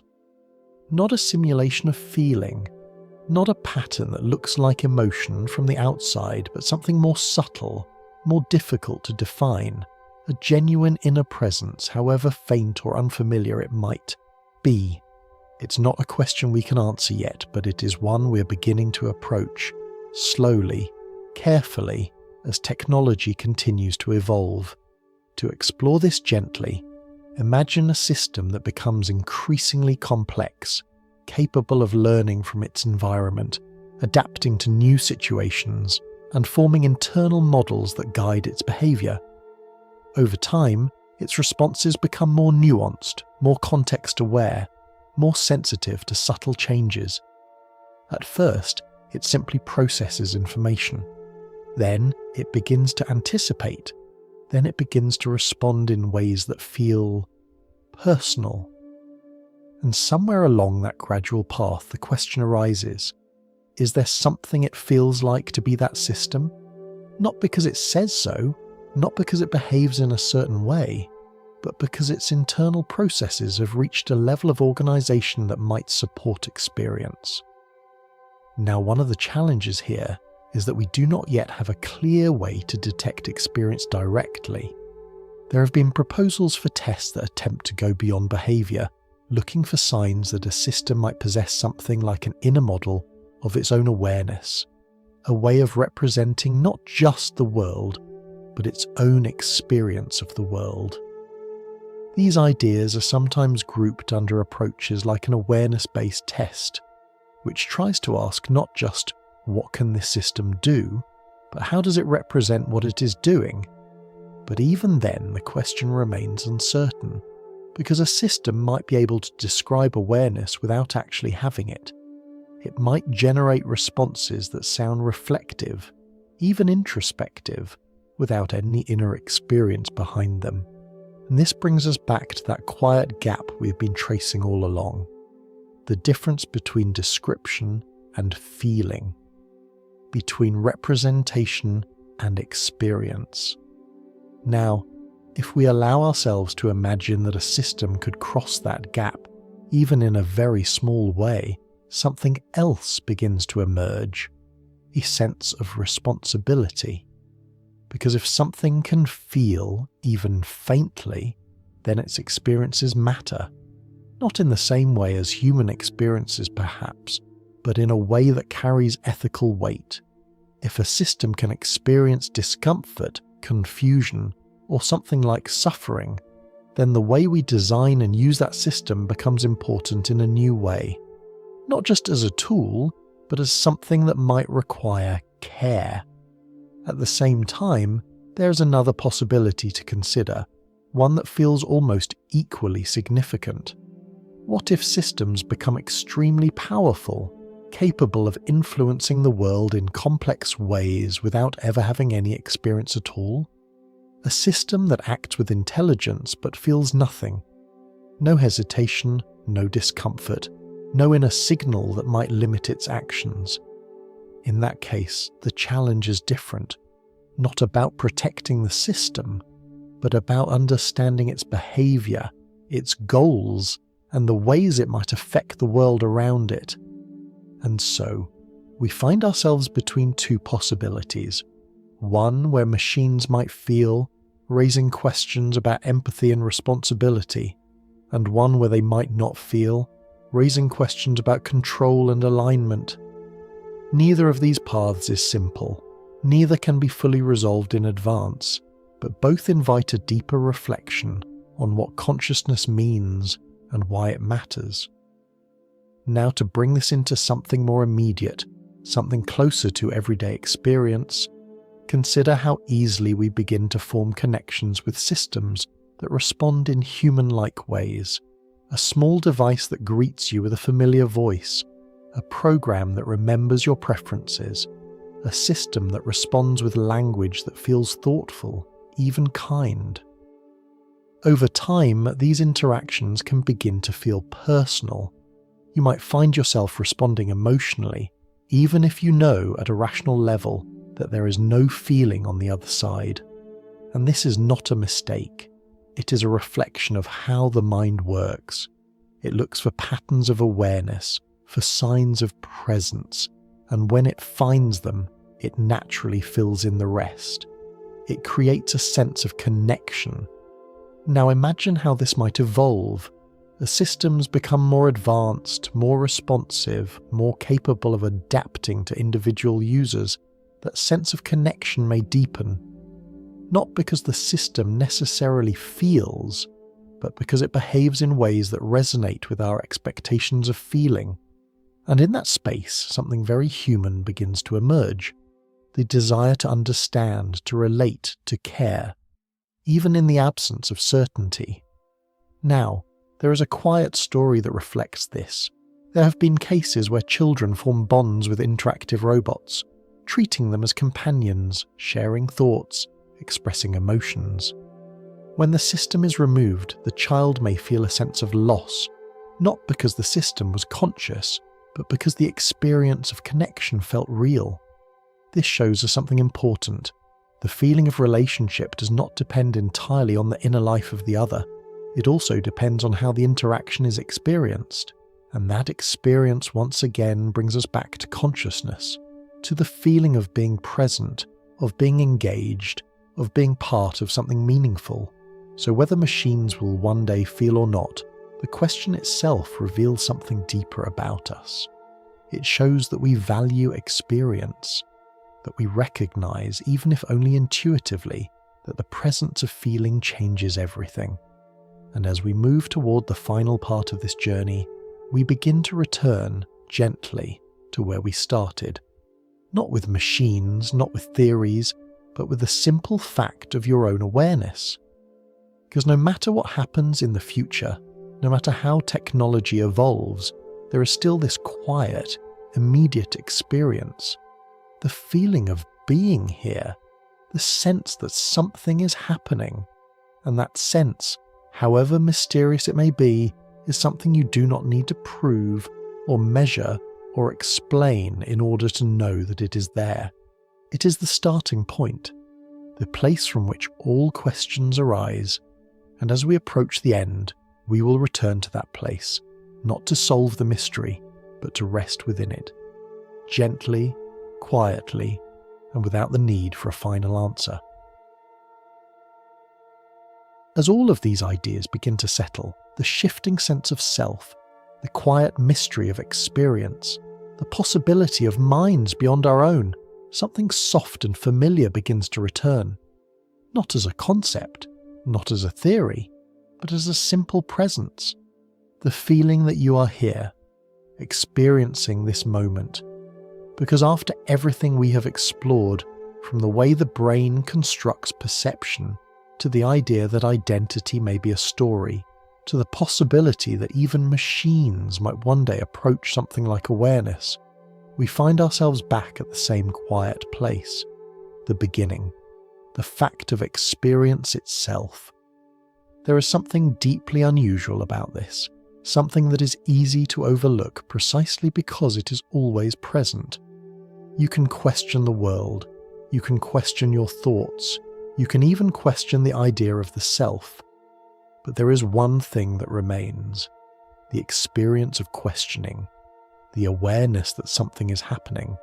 And in a very gentle way, this creates a boundary we cannot step beyond. Because no matter how much we try to understand consciousness, we're always doing so from within it.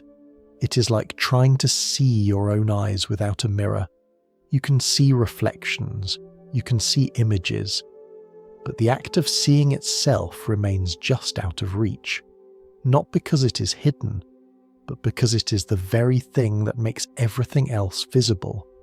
In the same way, consciousness may not be something we can fully observe from the outside. It may not be something we can reduce to a simple explanation or a complete description, because it is the medium through which all explanations are made. Now, this might sound like a limitation, but it can also be seen as something else, an invitation. An invitation to approach consciousness not as a problem to be solved, but as a space to explore. A quiet field of experience that we can become more aware of, more attentive to, more curious about. Because even if we cannot fully explain why experience exists, we can still notice how it unfolds, the way a thought arises, the way a feeling shifts, the way attention moves from one thing to another, gently illuminating different parts of your experience. And in that noticing, something subtle begins to change. The sense of certainty softens. The need for fixed answers begins to ease, and in its place there is a kind of openness, a willingness to sit with the mystery rather than resolve it. This openness can lead to something quietly meaningful, because when you begin to recognize that your experience is shaped, constructed, and deeply personal, it becomes easier to imagine that others experience the world in their own unique ways as well. Their thoughts, their feelings, their perceptions, each carrying a texture that you cannot fully access but can begin to appreciate. And from that recognition, something gentle begins to grow: empathy. A sense that even though we cannot step into each other's experiences directly, we can still acknowledge that those experiences are real, meaningful, and worthy of care. In this way, the mystery of consciousness does not separate us. It connects us. It reminds us that beneath all the differences there is a shared condition, the presence of experience, the fact that something is being felt. And that fact, simple as it is, carries a quiet significance. Now, as we come to the end of this journey, there is no final answer waiting, no single explanation that resolves every question, and perhaps that is exactly as it should be, because some questions are not meant to be closed, they are meant to remain open, to continue unfolding gently across time, to invite reflection, curiosity, and a deeper awareness of the present moment.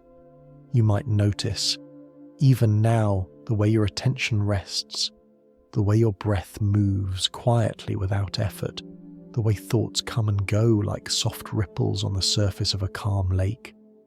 All of this is part of the same experience we have been exploring, not separate from it, not outside it, but within it. And perhaps in a very quiet way that is enough. Not an answer, but a presence. Not a conclusion, but a moment in which awareness simply is. And as you rest here, you can allow everything to soften. The questions, the ideas, the need to understand. Let them drift gently, like clouds passing through a wide open sky. And what remains is something simple, something steady, the quiet feeling of being here. And so, we've reached the end of tonight's exploration. Whether your eyes are still open, or you're already floating somewhere between waking and dreaming, thank you for being part of this little journey. If you'd like to join me again for more gentle wanderings, you're always welcome to subscribe or share this with someone who could use a peaceful pause. Time has a way of slipping through our fingers, but here, in this quiet moment, It's just you and the soft hush of rest. Sleep peacefully wherever and whenever you may be,